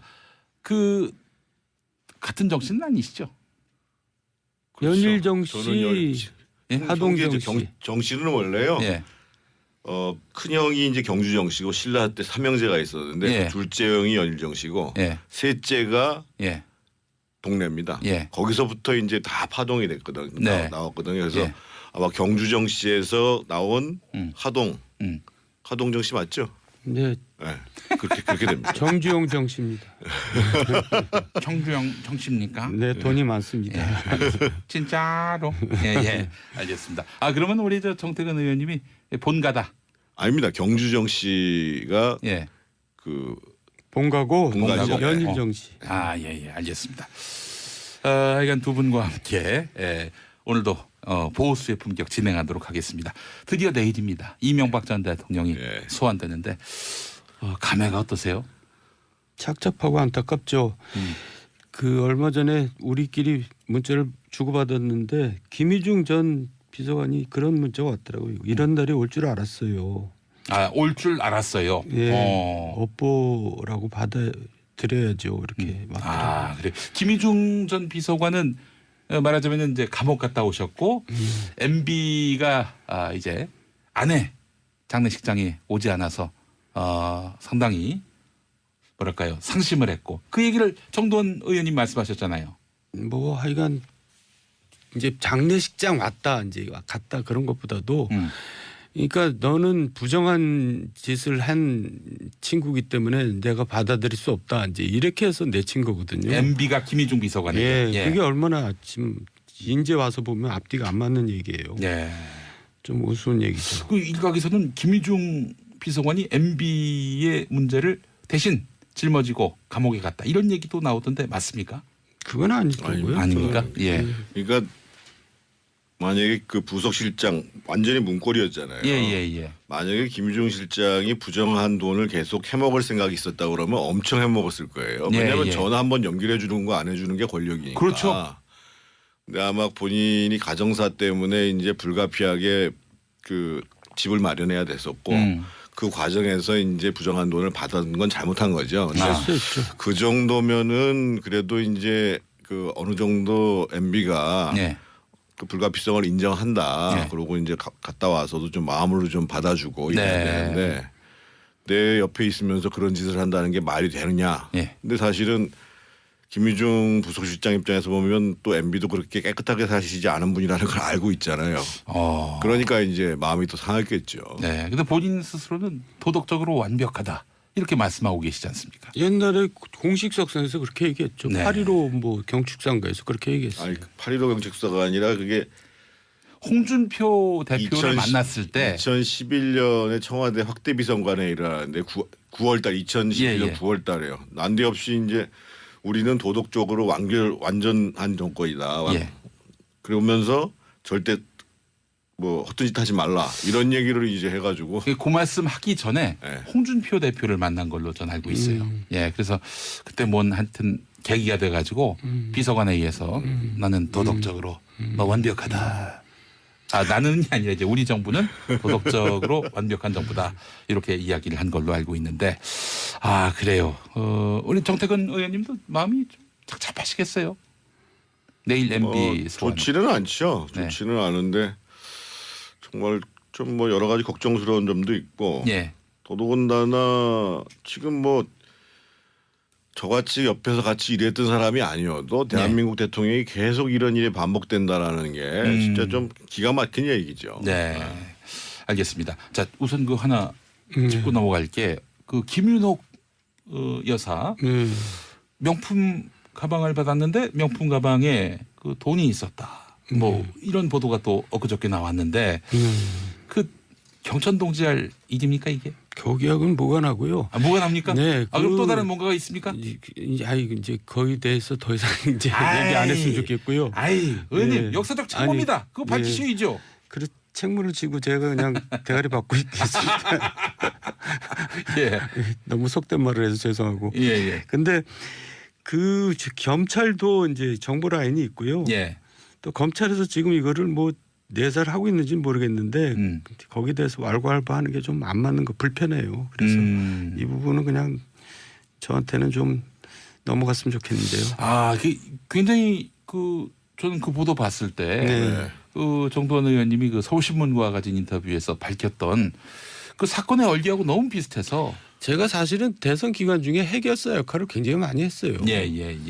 이제 그 일 중에 경청동지라고 표현을 너무 좀 과장되게 한 면이 있는데 그런 일이 있었고 아, 또 과장된 거였습니까? 이 일도 사실은 제가 해결했던 문제인데 아, 그래요? 네, 경청동지하고는 상관없습니다. 그분들이 이제 백을 그 돈을 넣어서 김인홍 여사한테 전달을 했고 그런 다음에 이제 대통령 당선되고 취임한 다음에 청와대에 와가지고 아니 이게 뭐야 이권 챙겨줘야지 이권 안 챙겨주고 뭐 하는 거냐? 대통령 당선되기 전에 이제 와서 네. 일종의 협박을 했죠. 그때 이제 제가 좀 무릎 꿇고 싹싹 빌고 이제 나중에 좀 도와주겠다 이제 이렇게 해서 돌려보낸 건데. 양상이 비슷한데요? 예. 지난번에 말씀하셨던 아니 거하고. 근데 이제 백하고는 상관없습니다. 예. 근데 저도 MBC 보도를 봤거든요. 근데 사정 당국에 따르면 이렇게 얘기를 했더라고요. 그리고 이제 모 신부가 이제 뭘 전달을 했고, 근데 성공의 신부 그 시점이라는 게 지금 이제 2007년 시점이거든요. 대선 전이니까. 그리고 이제 백에 예를 들면 가장 고액권이라고 할 수 있는 게 $100짜리 지폐잖아요. $100짜리 한 묶음 해도 1,000만 원뿐이 안 되거든요. 그래서 제가 보기에는 MBC가 어디서 들어가지고 쓰긴 썼을 텐데 현실적으로 수사가 안 되는 사건일 수밖에 없습니다. 이게. 그러니까 검찰이나 경찰이든지 간에 처벌이 가능한 사건이야 수사를 하지만 심지어는 예를 들면 사전 뇌물죄를 적용해도 공소시효가 완료된 사건인데 그거를 수사를 할까요? 수사 안 할 것 같은데 그러지 않아도 수사할 내용은 많은데. 그래서 태산 같죠. 조금 좀 그래서 그날 보도를 보면서 저는 좀 의아했어요. 그러니까 도덕적 타격을 가하려고 이제 그렇게 피해 사실을 좀 흘리는 경우는 있죠. 김인옥 여사는 이번에 이번 이명박 대통령 소환 등 MB 가문의 비리 문제와 관련해서 한 건이 있죠. 특활비 1억 그 외국 출장 중에 받은 거는 김희중 부속시장이 진술을 했고 그게 이제 증거가 있는지 없는지는 아직 모르겠지만은 그과는 부인하고 관련이 있는 건이죠. 근데 앞에서 요 직전에 이제 그 언니들 뉴스에서 우리 양 변호사님이 얘기하시는 걸 들으면서 제가 보기에는 MB 지금 소환돼도 수사가 지금 만만치 않은 상황이거든요. 예를 들면 김윤옥 여사 특활비 건 같은 경우만 해도 김 여사 입장에서 봤을 때는 청와대 업무 추진비도 알았다. 그리고 지금 줬다는 주체가 이제 그 밑에 있는 그 제2부속실에 있는 여비서관한테 줬다는 거 아니에요. 그래서 예를 들어 말을 맞춰서 우리는 당연히 청와대 업무 추진비로 알고 썼다라고 얘기를 하면 김희중 씨는 당연히 이제 국정원에서 가져와서 전달했지만 전달할 때에 서로 예를 들면 그 비서관한테 얘기를 했는데 그 비서관이 나는 그런 얘기 전달 안 했다라고 하면 사실은 김인홍 여사를 데려다 조사하기가 굉장히 깝깝해요. 재판정에 세워도 마찬가지고. 그리고 우리 이제 정돈 선배님이 이제 이 MB와 MB 측근의 싸움이다 이런 표현을 많이 쓰셨는데 저는 조금 다른 측면을 보는 게 뭐냐면 MB 자신과의 싸움이라는 생각이 들거든요. 무슨 얘기냐면 MB 자신과의 싸움. 극기를 하고 있는 겁니까? 그럼? 드물게 이제 권력과 돈과 명예를 다 얻은 사람이잖아요. 근데 이제 권력은 이제 내려놨단 말이에요. 근데 남아 있는 게 지금 돈이에요. 그런데 예를 들면 다스 문제방 같은 경우도 이렇거든요. 지금 다스가 무려 이제 8조 평가되는 회사란 말이에요. 그래서 권영미 씨한테 한번 김재정 씨로부터 상속이 됐어요. 그리고 이제 정확한 얘기인지 아닌지 모르겠습니다만 이상은 씨가 검찰에 가가지고 다스 누구 거냐 그랬더니 내 거는 내 거고 내 집은 내 집인 거고 권영미 씨 거는 MB 거다. 뭐 이런 식으로 진술했다라는 설이 있어요. 그래서 검찰이 예, 자기 지분은 자기 거지만 권영미, 김재정 씨의 그 부인, 예. 그분 지분은 MB 거일 수 있다. 뭐 이런 얘기를 했다라는 설이 있어요. 설이. 예. 정확한 얘기는 아닌데 네. 그 얘기는 무슨 얘기냐면 이번에도 만약에 이상헌 씨 거라는 것으로 주장이 되면 이상헌 씨께 돼버리잖아요. 예. 47%의 지분 관련해가지고. 그 제게 가지려고. 권영미 씨 입장에서도 그게 권영미 씨 것으로 판결이 나면 예. 그러니까 지금 이 네 번째 수사인데 다스 관련해가지고 네 번째 수사인데 그 전에는 뭐 3자의 것인 것 같다 뭐 아니다 정호영 특검은 MB께 아니다까지 얘기했다가 지금 만약에 재판에 가가지고 네. 그분들이 내 거 맞다 예. 이렇게 나와버리고 예. 그러면 이제 MB는 내가 재산을 확실하게 포기를 해야죠. 예. 그 대신에 이제 삼성에서 받은 그 뇌물성 그 소송비 대납 사건은 또 주주들이 책임을 져야 되니까 그게 그렇게 쉽지는 않아요. 그러니까 제가 왜 이 얘기를 하냐면 만약에 이상헌 씨 입장이라고 한다면 예를 들면 뭐 횡령한 건이 몇 개 있고 뭐 그런 건이 있어가지고 한 2년 살고 나오면 예. 4조가 떨어진단 말이에요. 내 거가 된다. 다스 지분이. 예. 그리고 MB 입장에서 봤을 때도 그거 날리고 예. 예를 들면 김재정 씨로부터 권영미 씨가 한테 넘어갈 때처럼 그중에 지분 몇 프로 정도만 청계대다에 넘기고 그래서 제가 말씀드리는 게 이게 MB와 MB의 명예, MB의 재산 어느 것을 선택할 것이냐. 예. 저는 우리 이명박 전 대통령이 재산을 선택할 거라고 생각을 합니다. 아니 그 10억도 그렇게 받아내시는 분이 이게 몇 조에 이르는 그런 지분을 형님한테 드린다? 저는 이건 뭐 상상도 근데 못할. 지금 문제는 뭐냐면 그거를 다 쓸 것으로 가는 순간에 그 삼성에서 들어온 돈이 확실히 뇌물이 돼버리잖아요. 금액이 크단 말이에요. 삼성에서 들어오는 금액이. 그러니까 죄송합니다. 김용민 앵커의 말이 의미심장하죠. 그만큼 집착이 강하다 그런 뜻을 얘기하는. 아니 그 이제 삼성한테 그 다스 소송 비용 대납을 요청해서 한 40억 들 것 같습니다 했는데 실제로는 30억 썼어요. 그 10억 남았는데 그 10억 가져오라. 이 정도면은 이건 뭐 저는 우리 이명박 전 대통령의 이런 뭔가 재산에 대한 애착은 그래서 정태근 의원이 그래서 상황이. 자신과의 싸움이라고 지금 얘기하는 거죠. 상황이 다르다니까요 그때. 아니 자신과의 그때 싸움이 나와 지금의 나와의 싸움이라니까요. 이게 극기 훈련이군요 거의 자기를 이제 극복하는. 웃으면서 할 얘기가 아닌데 이거. 아닌데 그 좀 그렇지 않습니까? 아닌데 저는 궁금한 게 이명박 전 대통령은 정말 그 돈을 사랑하시나요?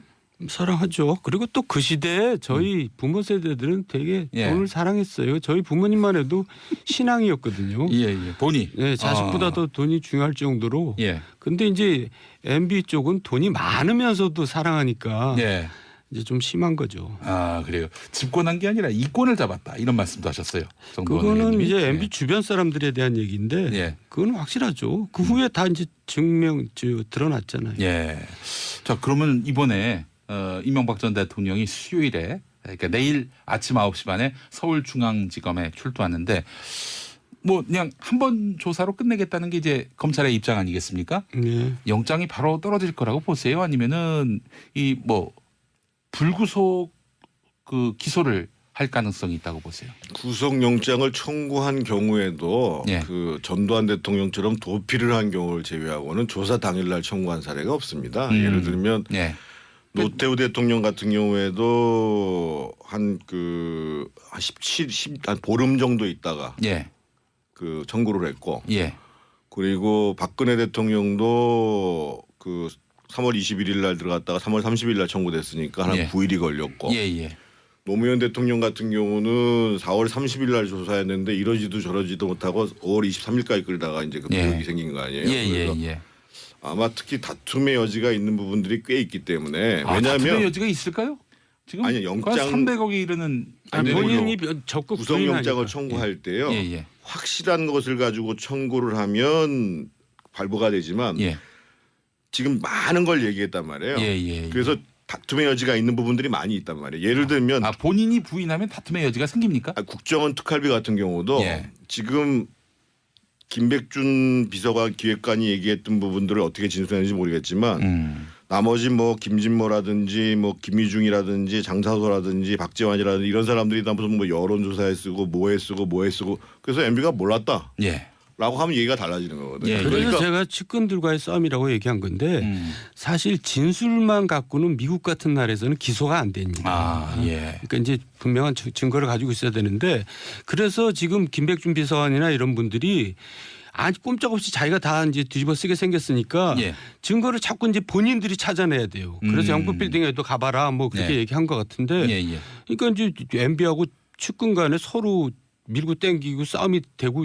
벌어지고 있는 거죠 지금부터. 그래서 제 예상은 이렇게 한다는 거예요. 만약에 영장을 청구한다 그러면 일단 조사를 마치고 그 중에서 확실하게 혐의를 입증할 만한 내용으로 일단은 줄여가지고 그래서 만약에 구속영장을 청구를 해서 영장심사에 가면 예를 들면 박근혜 대통령 같은 경우가 영장심사만 9시간 했거든요. 예. 그래서 영장심사 재판이요. 그거 이제 새벽에 이제 그 다음날 발부가 됐죠. 그래서 그 제가 변호사들한테 들어보니까는 영장심사 할 때에 그 적시한 내용 중에서 다툼의 에너지가 많을수록 영장 발부가 안 될 가능성이 있다는 거 아니에요. 예. 그러니까 크다는 거예요. 그래서 제가 보기에는 이제 검찰도 MB를 가시라고 한 다음에 자기들이 조사한 내용 중에 확실한 내용을 추려서 그 내용만을 가지고 영장을 청구하든지 말든지를 결정할 거라는 거죠. 아, 그렇군요. 그래서 저는 아까 양지열 변호사 얘기 듣고 약간 좀 의아했어요. 좀. 근데 저희 금기가 있습니다. 출연자끼리는 서로 디스 안 하는 걸로. 죄송합니다. 아 이거 듣고 오면서 제가 농담이었습니다. 농담. 예. 자, 그래요. 이 아무래도 MB 이 소환이 내일 큰 뉴스가 될 것 같다는 그런 생각 모두가 다 하고 있는데 그 최근에 또 하베스트와 관련한 그 자원 외교 이 문제와 관련해서 또 의혹 제기가 있었어요. 뭐 오래전부터 나온 의혹이기도 한데 MB가 지금 수사 대상에 오른 것이 MB에게 지금 검찰이 묻고자 하는 것이 이제 주로 국내 비리 문제였다면은 해외 자원 개발과 관련해서는 뭐 전혀 수사가 이루어지지 않고 있단 말이죠. 현재로서는 어떻게 보세요? 아니 이 부분은 사실 그 감사원 감사도 여러 번 했고 네. 수사도 했죠. 근데 이 전 정부에서 이루어진 감사원 조사였기 때문에 수사는 이렇게 될 가능성이 있어요. 지금 그 광물자원공사가 대략 그 파산까지는 그렇고 그래서 다른 거하고 광해관리공단하고 합병을 한다라는 거잖아요. 예. 그러니까 실제로 이제 기획재정부에서 실사를 해봤더니만 돈 되는 건 별로 없고 예. 돈이 조금 되긴 되는데 돈 조금 만들라니까 그 유지비 그러니까 운영권을 갖는 경우도 있고 지분 참여를 하는 것도 있고 그러거든요. 예. 근데 이게 돌아가려면 돈이 계속 들어가야 돼요. 예. 그러니까 나올 돈보다 들어갈 돈이 더 많은. 그러다 보니까 이제 광물자원공사가 문제가 된 건데 지금 얘기하는 하베스트 같은 경우는 처음에 하베스트를 살 때에 평가를 하고 거간을 했던 사람들 사이에서 예. 뒷거래가 있을 수 있지 않았겠느냐. 예. 그리고 보통은 저희가 이제 유전을 할 때 네. 보통 전문 용어로 상류하류라고 그러는데 예를 들면 정제업 이런 거는 인수하지 않는 게 관례거든요. 그런데 그렇죠. 그걸 예. 기업한 거거든요. 그래서 그거 아까 예를 들면 광물자원공사도 마찬가지고 경제성이 없는 것을 실적을 올리기 위해서 사들이는 과정 속에서 예. 그럼 판 사람 입장에서 보면 남는 장사를 한 거잖아요. 예. 그러면 뒷돈이 갔을 수도 있지 않겠느냐 예. 라는 부분에 대한 수사가 있을 텐데 예. 그게 이제 바로 MB를 향할지 예. 뭐 자원 외교를 열심히 하신 분한테 갈지 예. 아니면 현장에 있는 사람한테 향할지 그건 알 수가 없는 거지. 아니 근데 이게 4조의 누적 손실이 이루어졌는데 이 뭐 규모가 어마어마하지 않습니까? 이거를 그 실무자들이 그렇게 또 이렇게 뒤에서 그 당시에 그 형님이 이제 자원외교를 총괄한다니까. 이상은 아니 이상득 예, 이상득. 그 형님한테 잘 보이려고 실적에 연연하다가 이제 이런 일이 벌어졌을 수도 있고요. 예. 캐나다 같은 나라하고 뒷거래하기는 쉽지는 않은 나라입니다. 그런 나라는 굉장히 투명성이 확보되어 있는 나라이기 때문에 네. 그래서 저는 이거는 정책적인 무리한 판단 실수지 무슨 비리가 있을 수도 있죠. 근데 그걸 못 찾아낸 거죠 지금까지. 그러니까 찾아내기가 그렇게 쉽지는 않아 보여요. 아, 누적 손실이 4조인데 네. 이게 뭐 어처구니는 없죠. 예, 정말 어이없는 이런 그거를 중개한 사람이 공식적인 리베이트를 많이 받을 수는 있지. 아까 제가 말씀드린 것처럼 예. 예를 들면 하베스트 같은 경우에 거기서 이제 정지업 같은 경우는 그야말로 운영할수록 적자가 나는 건데 글쎄 말입니다. 이것까지 끼워서 갔으니까 예. 예를 들면 이 계약이 성사가 되면 이 계약을 성사시킨 중개를 한 사람한테 뭐 성공 보수를 준다 이랬을 가능성은 근데 그 충분히 당시 있죠. 그 사장 강영원 이름이 사장, 생각 안 예. 나는데 지금 강영원 사장? 무죄가 났거든요. 법원에서. 그러니까 하여간 뭐 그렇게 쉽지는 않아 보여요. 예, 뭐 하여간 참 이 부분도 수사에 착수하게 된다면은 또 어떤 증언이 나오고 어떤 물증이 나올지 한번 들여다봐야 되는데, 하여튼 두 분 보기에는 수사가 어려울 것이다 이렇게 보시는 거군요. 쉽지는 않다고 우리가 지금 막 회자하는 것처럼 예. 예를 들면 뭐 300억이 다 걸리고 이거를 검찰에서 증명해내기가 생각보다 만만치 않을 거다. 제가 예를 하나 들어드릴게요. 예. 이팔성 회장이 줬다는 돈 있잖아요. 예, 예. 근데 그중에 우리금융지주 회장. 8억 원 예를 들면 이상득 씨한테 갔다. 예. 이거 나왔단 말이에요. 예. 나머지 14억 5천만 원이 이상주한테 갔다. 예. 근데 이제 이상주는 안 받았다고 얘기한단 말이에요. 예, 예, 예. 근데 만약에 나중에 받았다 치잔 말이에요. 네. 근데 내가 중간에서 먹었다. 그러면 알선수재잖아요. 네. 알선수재 공소시효가 7년인데요. 끝났다니까요. 예. 생각보다 쉽지 않아요. 그러니까 우리는 이 모든 혐의가 MB한테 딱 적용될 거라는 전제하에서 얘기를 하는데 네. 피해자들 입장에서 피의자들 입장에서 보면 어떻게든 법리적으로 빠져나갈 것을 무진장 연구를 한다니까요. 예. 그래서 우리 정두원 의원님이 그런 말씀하셨잖아요. MB가 보통 예, 아주 저 신중하고 예. 저 주도면밀하다. 예. 흔적을 남기지 않죠. 알겠습니다. 자, 3588에 쓰시는 분 정두원 의원님, 경천 동지가 혹시 4대강 관련한 것입니까? 그건 아니고요. 아니라고 하셨습니다. 예.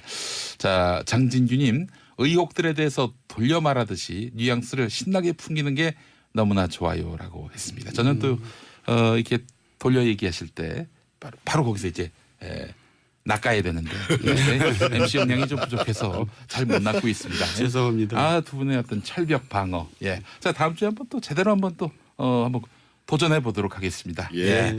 자, 왜 보수 정치 세력에 정두원 의원 같은 분은 영입이 안 되는지 이 나라의 불행입니다라고 하셨는데 박인효님이 영입이 안 보내셨어요. 되는 게 아니라 박차고 나온 거잖아요 지금. 예. 정태근 의원도 마찬가지고. 조카란 설이 있던데. 정태근 의원님도 너무 아까운 분입니다. 예. 감사합니다. 자, 그래요. 정정 브라더스와 함께한 시간 우리 정두원, 정태근 두 의원님 감사하고요. 자, 점심 식사 맛있게 드시고 저는 새 그릇 먹으라고 박상우님도 이렇게 문자 보내셨습니다. 그거였군요. 자, 오늘도 함께해 주신 애청자 여러분 감사합니다. 저는 내일 아침 10시 5분에 다시 오겠습니다. 지금까지 김용민의 정치쇼였고요. 두 의원님 감사합니다. 네, 또 뵙겠습니다. 여러분 저는 내일 뵐게요. 안녕.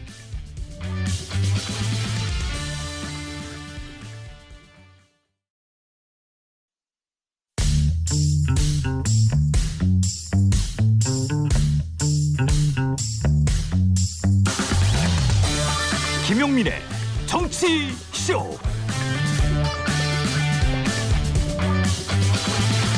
안녕하십니까. 대한민국 시사 토네이도 김용민의 정치쇼 김용민입니다. 자, 지금 이 시각 2018년 3월 13일 화요일 10시 5분 30초 현재 여러분이 가장 많이 찾아본 실시간 검색어 들여다볼까요? 첫 번째, 패럴림픽 컬링. 네, 영미 열풍은 끝나지 않았습니다. 예선 4승 1패, 현재 공동 2위. 그야말로 바람이 일고 있습니다. 온 국민과 함께 응원하겠습니다. 파이팅! 두 번째, 청와대 21일 개헌안 발의. 문재인 대통령이 다음 주 수요일 개헌 발의권을 행사하기로 했습니다. 국회가 했으면 참 좋았을 텐데 이 진도가 안 나가니까 대통령이 헌법이 보장한 권한을 행사하겠다는 겁니다. 자, 다음은 MB 소환. MB가 누군지 아시죠? 내일 서울 서초동 서울중앙지방검찰청에 이명박 전 대통령이 출두합니다. 어마어마한 취재진이 몰릴 것 같은데요. 조사 한번 받고 검찰은 구속영장을 청구할 것이다. 뭐 이런 관측도 있습니다. 예, 더 조사할 필요가 없다. 이렇게 판단하고 있는 것 같은데요. 세기의 소환 내일입니다. 더 이상의 소환 그만하자. 예, 바로 영장 간다. 이런 얘기일까요? 아이유의 잔소리 나갑니다.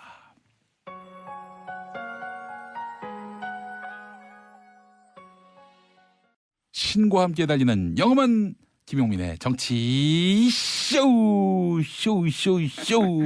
네, 여러분 많이 애청해 주시기 바라겠습니다. 많이 알려주세요. 네. 주파수 모르시는 분들을 위해서 제가 또 한번 일러드리겠습니다. FM 103.5로는 서울 인천 경기 지역 또 충남 일부 천안 아산 서산 태안 홍성 그리고 북한까지 가요. 이게 개성에서도 들린다는 분들이 있어요. 예. 자 그리고 98.3으로는 경기도 이천 그리고 KNN 러브 FM을 통해서는 105.7 부산, 88.5 양산, 89.3 부산 기장, 90.9 경남 창원, 98.7 경남 진주에서 이 방송 함께하고 계십니다. 자 오늘 용용 브리핑 시간입니다. 반기용 주간경향 기자 나오셨습니다. 어서 오십시오. 네, 안녕하세요. 이게 잘생기셨어요. 아이고. 네. 잘생겼어요, 진짜. 아이고, 감사합니다. 예. 아직 받아칠 그게 안 돼 갖고 감사히 받겠습니다, 진짜. 예, 알겠습니다. 너무 잘생기셔가지고 기분이 나쁩니다. 예. 앞으로는 안 씻고 오세요. 아니, 지금 얼굴이 빨개졌네, 제가 지금. 너무 잘생겨서 비교가 되니까. 예. 그래요. 자, 한데 월요일 최반장의 반을 담당하셨다고 하는데 반 기자님이 빠지면서 최막장이 될 뻔했다가 최박장이 됐다는 이런 원고를 지금 제가 듣겠습니다. 아마 잘 모르실 것 같아요. 영양가 있는 그 원고는 아닌 것 같습니다. 네. 자 그래 우리 반기용 기자님과 함께하겠습니다. 반기문 전 총장과는 어떤? 좀 가까워지고 싶은 이제 먼 친척이죠. 먼 친척. 예. 대한민국에서 반 씨는 이게 하나라고 보셔도 본관이 무방합니다. 하나. 예, 알겠습니다. 아주 좋은 시대 올 뻔했었네요. 예. 자, 그래요. 오늘 첫 소식 뭐 준비하셨습니까? 경찰이 이제 댓글 공작에 보수단체 7만 명을 동원했다는 그 보도가 좀 있어서 그걸 좀 준비해봤는데요. 예. 이명박 정부 시절이던 지난 2011년, 12년 당시에 경찰이 내부 요원을 통해서 정부 정책에 대한 지지 댓글을 단 정황이 자체 진상조사를 벌인 결과 확인됐다는 소식 어제 브리핑에서도 전해드렸었는데요. 여기에 그치는 게 아니라 경찰이 인터넷 보수단체를 동원해 조직적으로 인터넷 여론조작 대응팀을 구성하려고 했던 사실이 추가로 드러났습니다. 한겨레가 더불어민주당 이재정 의원실을 통해 입수한 내부 문건을 보면 그 경찰은 정부의 비판적인 인터넷 여론에 대응하기 위해서 보안 사이버 요원 88명, 경찰 내부 보안 요원 전체 1,860명, 인터넷 보수단체 회원 77,900여 명까지 동원한 3단계 대응 방안을 세운 것으로 나타났습니다. 아니 그러면 그 7만 9천 명한테 애국심으로 댓글 달아달라 이럴 수는 없는 거 아니에요? 그렇죠. 이게 그렇죠. 단순히 그냥 그 감정으로 호소를 해서 될 일은 아닌 것 같고요. 이제 말하자면은 이제 이거 누구나 이제 추정할 수 있는 이제 그 부분이 뭐니 해도 뭐니 아니겠습니까? 그게 없이 움직이실 분들이라고까지는 저는 개인적으로는 생각을 하지 않는데요. 어쨌든 이제 이 정도 인원이라고 하면 국가정보원이 2012년 제 18대 대통령 선거 직전에 민간인 여론조사 조작팀으로 동원한 3,500명의 20배가 넘는 숫자입니다. 정말 어마어마한 규모라고 할 수 있죠. 7만 7천 명. 제가 좀 따져보니까 우리나라에서 강원도 속초시 있죠. 7만 9천 명입니다. 인구가. 그러니까 속초시 인구만한 한 도시가 전체가 다 지금 여기 지금 댓글에 맞습니다. 어떻게 보면 우리가 주도적으로 뭔가 외교적인 움직임을 이끌어가고 있는 그런 형국인데요. 상당히 좀 고무적으로 받아들이고 있고요. 어떻게 보면 이제 이번에 시진핑 주석이 지금 현재 중국의 최대 정치 행사 양회 기간이라고 하죠. 그 기간은 외국 사절을 안 만나는데 만났다는 것 얼마나 몸이 달아 있는가 그런 부분도 한번 염두에 두셔도 될 것 같습니다. 반기용 기자님 수고하셨습니다. 저는 2부에서 다시 오겠습니다. 용용용용.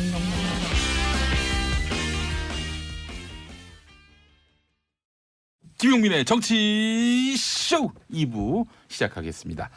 여성의 시각, 엄마와 언니의 시선으로 뉴스를 고르고 분석해드리는 시간. 언니 뉴스로 함께하겠습니다. 자, 오늘도 세 분의 언니들 모셨습니다. 양지열 언니 어서 오세요. 이게 어찌돼 이게 엄마와 언니의 시선은 뭡니까? 도대체 왜 제가 여기 있죠? 변호사계의 엄마. 언니로 하시죠. 김엄마 음악의 어머니가 있고 뭐 음악의 아버지가 있듯이 변호사의 어머니 뭐 이런 또 거 새로운 얘기를 또 이제 언니에서 엄마로 승진시켜 주시는 거예요.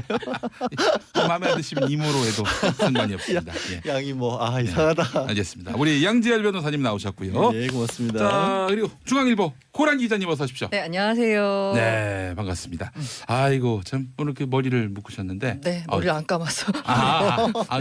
굳이 자백 안 하셔도 그런 법칙이 있습니까? 그거 얘기 안 해도 돼요. 네. 제발 저래요. 너무 솔직하시다. 그러게요. 우리 고란 기자님 오셨고, 자 지난주 못 오셨던 최민희 의원님 어서 오십시오. 안녕하세요. 반갑습니다. 네. 지난주에 못 오셨어요. 지난주에 뭔가 커뮤니케이션이 잘못돼가지고. 그렇군요. 등촌동 SBS로 가라고 전화 받으신 뭐 모양이군요. 어쨌든 그래가지고. 그래요? 목동으로 오셔야 되는데 농담이 이런 농담을 그리워하는 분들이 많더라고요. 이런 아재 개그. 예. 그래서 한번 해봤습니다. 예. 자, 이 정치권 이슈부터 한번 살펴보려고 하는데 민주평화당과 네. 정의당이 이제 손을 잡았습니다. 원내 교섭단체를 네. 꾸리게 됐는데 절묘해요. 네. 이쪽은 16석, 또 다른 쪽은 6석. 딱 20석. 네. 예. 한 명이라도 빠지면 이 교섭단체는 그냥 뭐 와야 되는 거 아니겠어요?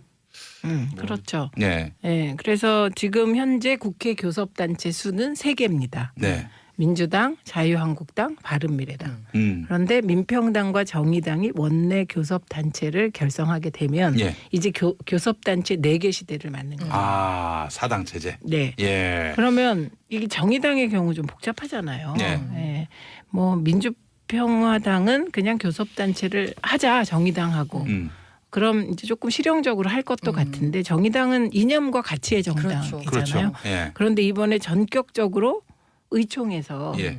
민평당과 교섭단체를 구성하자 이렇게 의견을 모았고 이제 이후 당내 절차를 밟아야 되겠죠. 예. 그 사실 정의당은 뭐 다른 당하고 합쳐도 뭐 우리가 어느 쪽에 뭐 흡수된다, 빨려 들어간다 이런 걱정을 하는 당은 아니에요, 사실. 그쵸? 그건 안 가치 한다고 중심. 하더라고요. 내부에서도. 예. 그러니까 뭐 민평당하고 겹치는 부분들이 있잖아요. 네. 뭐 특히 이제 대북 북한 문제 문제. 이런 네. 문제에 관해서만 같이 하고 네. 너무 국회 안에서 전혀 목소리를 못 내다 보니까 그렇죠. 그러니까 그 얘기를 하시더라고요. 노회찬 의원이 촛불 정신이 정권을 바꿨는데 국회는 하나도 안 바꿨다. 근데 정의당이 국회 안에 들어가서 그 촛불 정신을 좀 밝히고 싶은데 예. 힘이 너무 없다. 그래서 전략적 제휴를 한 것이다. 이런 취지로 말씀하시더라고요. 하여튼 그 말도 동기로서는 유효하나 결과가 그렇게 될지는 미지수입니다. 자, 일단 그 원내 교섭단체인 당과 네. 그렇지 않은 당의 차이를 한번 살펴봐야 되는데 네. 비교섭단체 정당의 서름 네, 우선 어떤 게 첫째, 있습니까? 국회는 교섭단체 중심의 정파 간 교섭으로 운영된다. 이게 중요합니다. 예. 그래서 이 정파 간 교섭이란 무슨 그 교섭이 무엇을 통해 이루어지냐? 예. 20명 이상의 교섭단체를 구성한 정당의 원내대표들이 모여서 대부분의 법안의 처리에 그 프로세스를 결정하게 됩니다. 국회를 연다 안 연다 다 결정하게 됩니다. 그리고 그게 첫째가 있고 그다음에 두 번째는 국회에는 지금 18개 상임위가 있고요. 7개의 특위가 있습니다. 예. 근데 이 18개 상임위의 위원장과 간사를 비교섭 단체는 맡을 수가 없습니다. 아이고 이런. 예, 그리고 상설특위가 또 이제 운영이 예결위 윤리가 있는데 예결위 같은 건 굉장히 중요한 거잖아요. 그렇죠. 예결위 간사가 되면 정말 세상 두려울 게 없다는 거예요. 예산결산특별위원회 해가지고 네. 그 예결위 간사가 되면은 그 정부 부처가 예산 짤 때 눈치를 안 볼 수가 없어요. 그렇죠. 거기에 간사 또한 예. 할 수가 없다는 겁니다. 아. 위원장은 물론이고. 예. 또 7개 특위가 있는데요. 특위가 평창특위, 4차 산업특위, 미세먼지특위, 청년비례특위, 헌법개정특위, 정개특위, 뭐 사개특위 막 있거든요. 예. 그러니까 중요한 그 시기의 의사결정을 국회가 특위를 구성해서 하는데 거기에 평의원으로는 참여할 수 있지만 간사나 위원장을 못하다 보니 예. 목소리를 못 내죠. 예, 목소리를 예. 못 내게 되는 겁니다. 예. 그러니까 그게 가장 큰 거. 중임제로 고려를 했었는데 예. 논의 과정에서 이제 4년 연임제로 방향을 바꿨다고 합니다. 중임과 연임의 차이는 뭡니까? 그러니까 중임제를 채택할 경우에는 현직 대통령이 4년 임기를 마친 뒤에 그 다음에 치른 대선에서 패배하더라도 네. 다시 대통령에 도전을 할 수 있게 됩니다. 중임제의 경우에는. 어. 하지만 이제 연임제에서는 오직 4년씩 연이어 2번의 임기 동안만 대통령직을 수행할 수 있습니다. 그렇다면은 4년 하고 예. 재선에 도전했는데 떨어지면 그냥 예. 이대로 재출마가 이제 불가능하게 굿바이 되는 거죠. 하는 것이고 예. 4년 중임제는 예를 들어서 4년 한 다음에 예. 선거에 출마를 했는데 떨어졌어요. 예. 그 4년 지난 다음에 다시 도전할 수 있는 거. 그렇습니다. 이게 바로 예. 4년 절치부심해서 중임제. 또 예. 다시 나올 수 있는 그런 건데 예. 어쨌든 이번 개헌안에는 연임제를 연임제가 이제 택했고요. 예. 그 현행 이 부분 또 궁금해하실 분들이 있을 것 같아서 현행 헌법상 대통령의 임기 연장 또는 중임 변경을 위한 헌법 개정은 그 헌법 개정 제안 당시 대통령에 대해서는 효력이 없다라고 지금 규정이 돼 있거든요. 조항이. 예. 근데 이 조항은 개정 대상이 아니기 때문에 예. 이번 개헌안이 통과가 돼서 네. 정부 형태가 4년 연임제로 변경이 되더라도 네. 문재인 대통령은 연임을 할 수 없게 됩니다. 이게 오해하시면 안 될 게 문재인 대통령이 대통령 더 하려고 개헌하는가 보다 이렇게 생각하면은 예. 굉장히 무식하다는 얘기를 들을 수 있다. 맞습니다. 그리고 요새 그 뉴스를 이제 자세히 보시면 제목이 좀 약간 이 개헌안 관련해서 좀 비판적인 그 기사를 쏟아내는 네. 그런 일부 몇몇 그 기사를 보면 마치 이제 제왕적 뭐 이런 단어를 써서 대통령이 그리고 또 시진핑의 뭐 종신 예. 뭐 이런 단어랑 이제 매치를 시켜놓는단 말이죠. 이 예. 기사를 그러면 문재인 대통령이 이걸 한번 대통령을 더 하고 싶어서 예. 개헌을 하는 거 아니냐라고 이제 오해를 하실 수도 있거든요. 이렇게 예. 대충 흘러서 보시면 이제 예. 그런 게 아니라는 사실 예. 꼭 좀 이렇게 체크를 해주셨으면 좋겠습니다. 그래요. 제왕적 대통령제를 네. 이렇게 자꾸 부각시키는 거는 대통령제 대신에 예. 권력 분산형 뭐 네, 이를테면은 맞습니다. 이원정부제라든지 그리고 내각제 예. 이렇게 가게 하려고 맞습니다. 대통령제가 뭔가 문제가 있다라는 네. 식으로 이제 부각시키기 위한 예. 의도가 깔려 있다. 예, 그렇게 보실 수 있습니다. 네, 그러니까 알겠습니다. 그 부분 좀 염두에 두셔야 될 것 같고요. 예. 뭐 한 가지만 더 말씀을 드리면 이번 개헌 초안에는 그 직접 민주주의 요소를 강화하는 좀 여러 가지 법안들이 들어가 있는데요. 오. 국회의원 소환제라든지 예. 국민 발안제가 오. 이제 포함이 됐습니다. 예, 예, 간단하게 예. 말씀드리면 예. 국회의원 소환제는 이제 많이들 아실 텐데 국민이 부적격한 국회의원을 임기 중에 소환해서 투표로 파면할 수 있도록 한 제도고요. 예. 국민 발안제는 국민이 직접 법률안이나 헌법 개정안을 발안할 수 있도록 하는 제도입니다. 그러니까 예. 간접 민주주의보다는 조금 더 이제 참여할 수 있도록 네. 직접 민주주의 요소를 좀 강화했다 이렇게 볼 수 있습니다. 실제로 그 대통령도 탄핵해서 예. 내쫓을 수 있는 판에 예. 국회의원은 뭐 무슨 이 시쳇말로 용가리 통뼈입니까? 그렇죠. 이분들을 어떻게 날릴 방법이 없어요. 예. 지금 하는 행태를 보면 정말 답답한 분들 몇 분 계신데 예. 그런 부분까지도 이제 개헌안이 잘 통과가 되면 자, 해결할 수 있도록. 누구를 날리고 싶습니까? 이 모양으로 말씀해 주세요. 이 모양으로 얘기했습니다. 예. 여러분, 이 모양을 보고 싶으시면은 예. 우리 어디에요? 페이스북에서 SBS 라디오 입력하시면은 이 김현재 생방송 영상으로 또 함께 하실 수 있겠습니다. 자, 시진핑 중국 국가주석 이야기 하나 짧게 해볼까요? 어제 정의용 청와대 국가안보실장이 중국을 방문해서 시진핑 중국 국가주석을 만났죠. 예. 이때 시진핑 국가주석은 베이징 인민대회당에서 정의용 실장을 만난 자리에서 북미 대화를 지지한다는 공식 입장을 내놨습니다. 그래서 시 주석은 여기서 고사성어를 하나 꺼냈죠. 예. 그 지석이면 금석도 쪼개진다. 이걸 언급했는데 그게 뭐예요? 사자. 이거를 좀 풀어서 얘기를 해석을 해주면 예. 사자성어를 풀지는 못하겠고요. 그 한반도 비핵화의 평화 안전이라는 예. 근본적인 목표에 집중하면 한반도는 마침내 두꺼운 얼음이 녹고 꽃이 피는 따뜻한 봄을 맞을 것. 이라고 이런 뜻인데 좀 약간 시적인 표현이죠.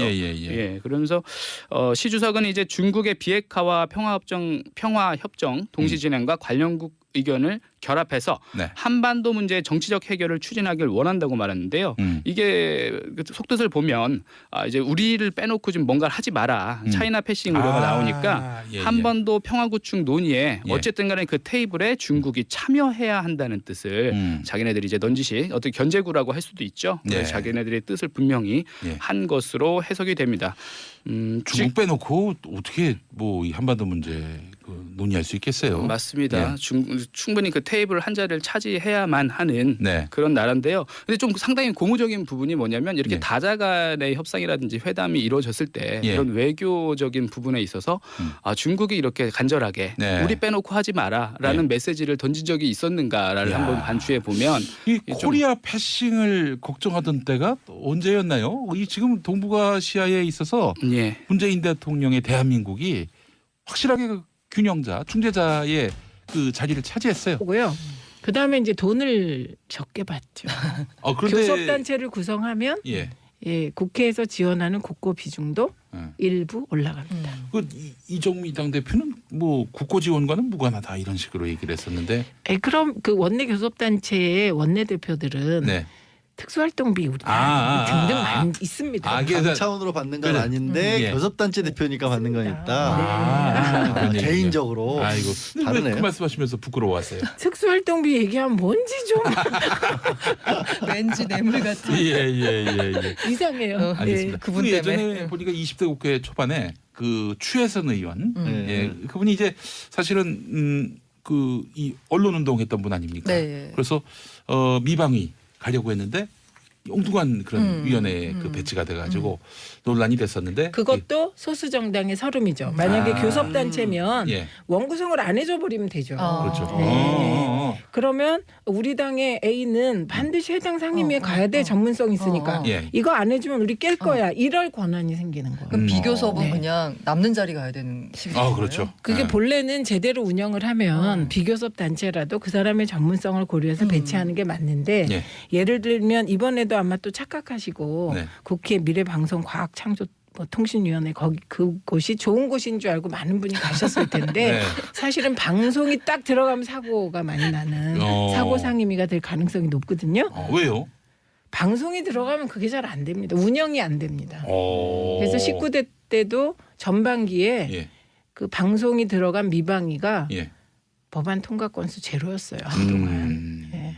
저것도 있어요. 사실 그 미방위 국회의원이 거기서 이제 바른 소리 냈다가 그 방송사의 주무 그 상임위원회 아닙니까? 네. 그 방송사에 미포이면은 그게 또 피곤해져요. 저요. 찍히는 거예요? 그래서 저요. 역으로 누구라고 얘기할 수는 없습니다만 오. 굉장히죠. 예. 그래서 그런 이제 추 의원 같은 경우가 있었는데 이후에 이제 다시 미방위로 배치가 됐죠. 예, 알겠습니다. 자, 그래요. 이 앞으로 민평당과 정의당 어떤 또 존재감을 보일지 한번 봐야 되겠고 이용호 의원 같은 분 국민의당이 이제 바른정당과 합당하면서 난 거기 안 간다 하고 무소속으로 빠졌는데 이거 저 민평당하고 정의당이 그 합치면은 나 거기 가겠다. 이런 이야기를 해서 예, 근데 요 상황을 놓고 법여권, 범야권 이렇게 자꾸 언론이 분석하잖아요. 네. 그건 분석이 틀린 겁니다. 예. 왜냐하면 범야로 나누면 바미당의 존재를 인정하지 않는 거예요. 바른미래당은 거대 야당, 거대 여당 이 양쪽을 뭐 적대적 공생이라고 하면서 네. 새로운 영역을 개척하겠다는 거예요. 그렇죠. 그래서 범야는 의미가 없고 앞으로는 사안별로 뭉치고 네. 흩어지고 예. 그러니까 이제 국회가 되게 다차방 정식, 이게 고차방 정식은 아니고요. 국회는 네네. 예. 다차방 정식. 예. 네, 그렇게 운영될 것 같습니다. 그 사실 진짜 그 저기 예를 들어서 법녀 이러면은 그 규모가 큰 당들은 상관없지만은 규모가 작은 범야당은 이중대로 이렇게 그냥 몰려요. 들러리죠. 네. 들러리인데 근데 들러리 안 하는 건 좋은데 이제 그냥 국민 한 사람으로서 아주 단순한 걱정이 네. 그래서 이제 어떤 소수 정당으로서의 목소리를 내보겠다고 각을 세우거나 그러니까 정치적 이유에서의 어떤 뭐 좀 불편하게 만드는 경우 이런 경우들은 국민 볼 때는 더 국회 안 움직일까봐 걱정이 그러니까 안 될 수가 없어요 발목잡기 사실은. 아닐까 날 수 있지 않느냐 예. 그런 거죠. 네. 그러니까 뭐참 두 당의 일종의 어떤 이것도 정계 개편 아닙니까? 아 그렇죠. 이건 국민에 의한 정계 개편이에요. 예, 그러니까 예, 일종의 정계 개편인데 그것도 일부는 맞고 일부는 틀려요. 아, 왜냐하면 원내 그러면은? 교섭단체는 통합이 아니고요. 네, 그러면은 저 예. 범정계 개편으로 하겠습니다. 범정계 개편으로. 네. 아니 그러면 원내 교섭 단체를 했을 때 얻는 이점이 있잖아요. 그러면 그 단점은 없나요? 단점은 별로 없어 보입니다. 왜냐하면 그건 당내 분란이 단점인 것 같고요. 그렇죠. 왜냐하면 정의당이나 민평당이나 교섭단체를 구성한 거는 통합이 아니기 때문에 이 교섭단체를 구성해서 상임위 구성해서 조금 더 이득을 보겠다. 그다음에 특히 중요한 게 정파 간 교섭의 창구로서 나도 4분의 1로 그 테이블에 앉겠다. 이게 가장 중요한 거예요. 예, 알겠습니다. 자, 내일 어마어마한 그런 이 뷰 포인트가 무슨 일 있어요 내일? 서울 서초동 서울중앙지방검찰청 앞에서 그런가요? 펼쳐집니다. 예. 9시 반. 9시 반. 예. MB 예. 이명박 전 대통령이 이제 소환이 되는데 그거 가려면 비표 받아야 된다고 새벽 5시에 검찰청 앞에 기자들 그래요? 줄 서야 된답니다. 예. 알겠습니다. 예. 아이고, 하여튼 통제를 다 한대요. 네. 아무도 못 오게. 아무도 못 오게. 예, 그 큰 건물을 한 사람만을 위해서 그 큰 건물을 다 비우는 거죠. 이거 특혜 아닙니까? 특혜죠, 엄청나. 그분이 누굴까요? 근데 예. 뭐 MB다. 똑같아요. 소름 끼쳤어요. 순간. 자, 이명박 전 대통령. 예. 근데 저도요 예전에 한번 이 모 케이블 방송의 노조 사무국장에다가 우리 사장님으로부터 댓글을 다시라 예. 뭐 이런 거 아니에요 한마디로. 예. 예. 그래서 이제 단순히 이게 계획 수준에 그친 것이냐, 이제 경찰 그 내부 문건이라든지 이런 걸 봤을 때, 이 같은 대응 과정을 상술한 문서를 최소 2차례 정도 만든 것으로 봐서 단순히 계획 수준에 그친 것은 아닌 것으로 지금 예. 보고 있습니다. 알겠습니다. 이건 매우 심각한 문제 아니겠습니까? 뭐 국정원도 그렇고 군 사이버 사령부도 그렇고 이젠 경찰까지. 그렇죠. 지금 이제 검찰만 남은 설마 검사님들이 뭐 댓글 달고 그랬겠습니까? 예. 어쨌든 지금 뭐 사정기관이라든지 이제 국가기관들이 이제 총동원된 그런 사상 초유의 사태인 거죠. 궁금한 게 그런다고 뭐 민심이 자기들 마음대로 이렇게 돌아설 거라는 생각을 했던 것일까요? 그렇죠. 이제 그렇게까지 생각을 해서 열심히 노력을 했는데 글쎄요, 이게 대선 과정에서는 뭐 어떤 영향을 미쳤는지는 정확한 뭐 분석은 없었지만 예. 적어도 이번 그런 탄핵 과정이라든지 여러 가지 과정을 봤을 때는 예. 이 민심이라는 게 댓글로 이렇게 쉽게 움직이는 그런 수준은 아닌 것 국민을 같아요. 얼마나 우습게 봤으면은 네, 저렇게 뭐 댓글 공작을 하면은 우리 쪽으로 여론이 유리하게 돌아갈 것이다라고. 정말 구시대적인 사고 방식 아닙니까? 그렇습니다. 이게 시대가 얼마나 지금 많이 빠르게 바뀌고 있는데. 글쎄 말입니다. 자, 그래요. 이 경찰이 그냥 단순히 계획만 세웠는지 실행에 옮겼는지 이 부분도 더 파고 들어봐야 되겠네요. 그렇습니다. 이제 여기서 이제 그 얘기했던 인터넷 보수 단체는 좀 나름대로 이제 네임드라고 하죠. 좀 예. 유명한 단체가 좀 있습니다. 이제 촛불 시위 반대 시민연대인 뭐 노노 데모 여기 지금 회원이 한 4만 명이 좀 넘는데요. 예. 이번에 요즘엔 좀 뭘 하고 있나 이 기사를 보고 한번 들어가 봤더니 예. 약간 그 카페 회원 수가 약간 줄었어요. 예. 그래서 이제 한 4만 명 정도 넘었다가 지금 한 3만 8천 명 정도 되는데 이분들 아직도 이제 박근혜 대통령 무죄 석방 1천만 서명 운동 하고 계시고 네. 문재인 탄핵 서명 운동 이런 거 계속해서 꾸준히 하고 계시더라고요. 그래요. 3만 8천 하니까 충청남도 계룡시가 한 그 정도 됩니다. 좀 진짜 빠삭하시네요. 이런 걸 다 외우고 계시는 이런 관심이 분들이. 많습니다. 제가. 예. 제 고향 청주도 네. 지금 이제 100만을 돌파하고 싶어서 여러 가지 노력하고 있는 그래요. 그런 청주도 상황입니다. 100만 돌파를 눈앞에 두고 있습니까? 네, 노력을 하고 있습니다. 이미 그 창원시는 100만이 넘어갔어요. 그래서 그렇죠. 마음만 먹으면은 사실 그 광역시를 하겠다. 그렇죠. 라고 광역시 할 때 지금 프랜차이즈 걸고 열심히 하고 계시죠. 논의가 될 수 있을 텐데, 근데 여기에 또 반대하는 분들이 적지 않습니다. 실제로 지금 경남 창원시는 106만 정도 됩니다. 예. 근데 수도권 보면은 수원시가 한 120만 넘어요. 예, 그렇습니다. 예, 지금 이게 지리 수업을 지금 듣고 있는 것 같은데. 예. 알겠습니다. 자, 그래요. 이 사건 좀 더 확실하게 네. 뿌리까지 파고들어서 이런 그 구시대적인 여론 공작으로 뭐 국민의 눈과 귀를 흐리려 했던 자들의 실체가 드러날 수 있기를 바랍니다. 자, 앞서서 저희가 그 예. 개헌 예. 대통령이 오는 21일 다음 주 맞습니다. 수요일에 예. 개헌안을 내놓는다. 예. 이렇게 말씀드렸는데, 자, 이 밑그림이 나왔어요. 개헌 초안. 예, 맞습니다. 이제 국민헌법자문특별위원회라고 이 여러 가지 헌법 개헌 과정에서 이제 필요한 이런 법안들을 이렇게 초안을 만드는 그런 네. 위원회가 있죠. 어제 오후 3시부터 약 7시간 동안 마라톤 회의를 열고 초안을 확정했다고 밝혔습니다. 예. 이 자문안 초안에는 대통령 4년 연임제와 법률로 수도를 규정할 수 있도록 하는 조항이 포함된 것으로 알려졌고요. 또 의미가 있는 부분이 뭐냐면 헌법 전문에 5.18 광주 민주화 운동, 부마 민주항쟁, 60 민주항쟁 등 4.19 혁명 이후에 발생한 민주화 운동을 포함시켰고 예. 대통령 선출 제도로 대통령 선거 결선 투표제를 도입한다는 그런 내용을 담았습니다. 예. 촛불혁명도 들어갑니까? 촛불 혁명까지는 여기 일단 그 포함된 여부까지는 나와 있지 들어가지 않은데 않는 걸로 이렇게 하지만 나왔군요. 예, 그렇게 보이는데 왜 현재 시점과 너무 가깝기 때문에 또 그래서. 논란을 또 이렇게 있을 수 있으니까요. 그렇습니다. 안 그래도 지금 야당에서 네. 이 법안 발의 가지고도 계속해서 예. 딴지를 걸고 있는 그런 60 상황이기 항쟁, 때문에 5.18 항쟁 집어넣는 것도 상당히 난색을 맞습니다. 표했었고요. 예. 법률의 수도를 명확히 규정하는 조항을 넣기로 했다. 이게 아무래도 그 이전에 세종시에 관련해서 이제 뭐 간섭헌법 예. 때문에 안 된다. 그렇죠. 그러니까 서울, 있었죠. 한양 여기가 수도다라는 부분이 헌법에 명시 안 됐지만은 예. 오래 전부터 예. 경국대전부터 이 서울이 수도였기 때문에 예. 그거는 명시적이진 않지만 어쨌든 관습 헌법이다. 예. 뭐 이런 참 아직도 이해가 안 되는 그런. 그렇죠. 그때 당시 그 소식을 듣고도 많은 분들이 이걸 어떻게 해석을 해야 되는가. 갑자기 역사책을 들여다볼 수도 없고 네. 그런 수준으로 많이들 놀라시긴 했는데 어쨌든 이번 개헌안에서 이제 그 부분을 이제 다뤄줬으니까요. 예. 앞으로 이제 수도 관련된 문제도 좀 자유롭게 문제가 좀 해결될 수 있을 것 같고요. 네. 여기서 이번에 그 대통령 임기와 관련해서도 계속해서 오. 얘기가 있는데 이 부분을 좀 짚어드려야 될 것 같아요. 예, 예. 예, 이번에 4년 당초 이제 자문위는 4년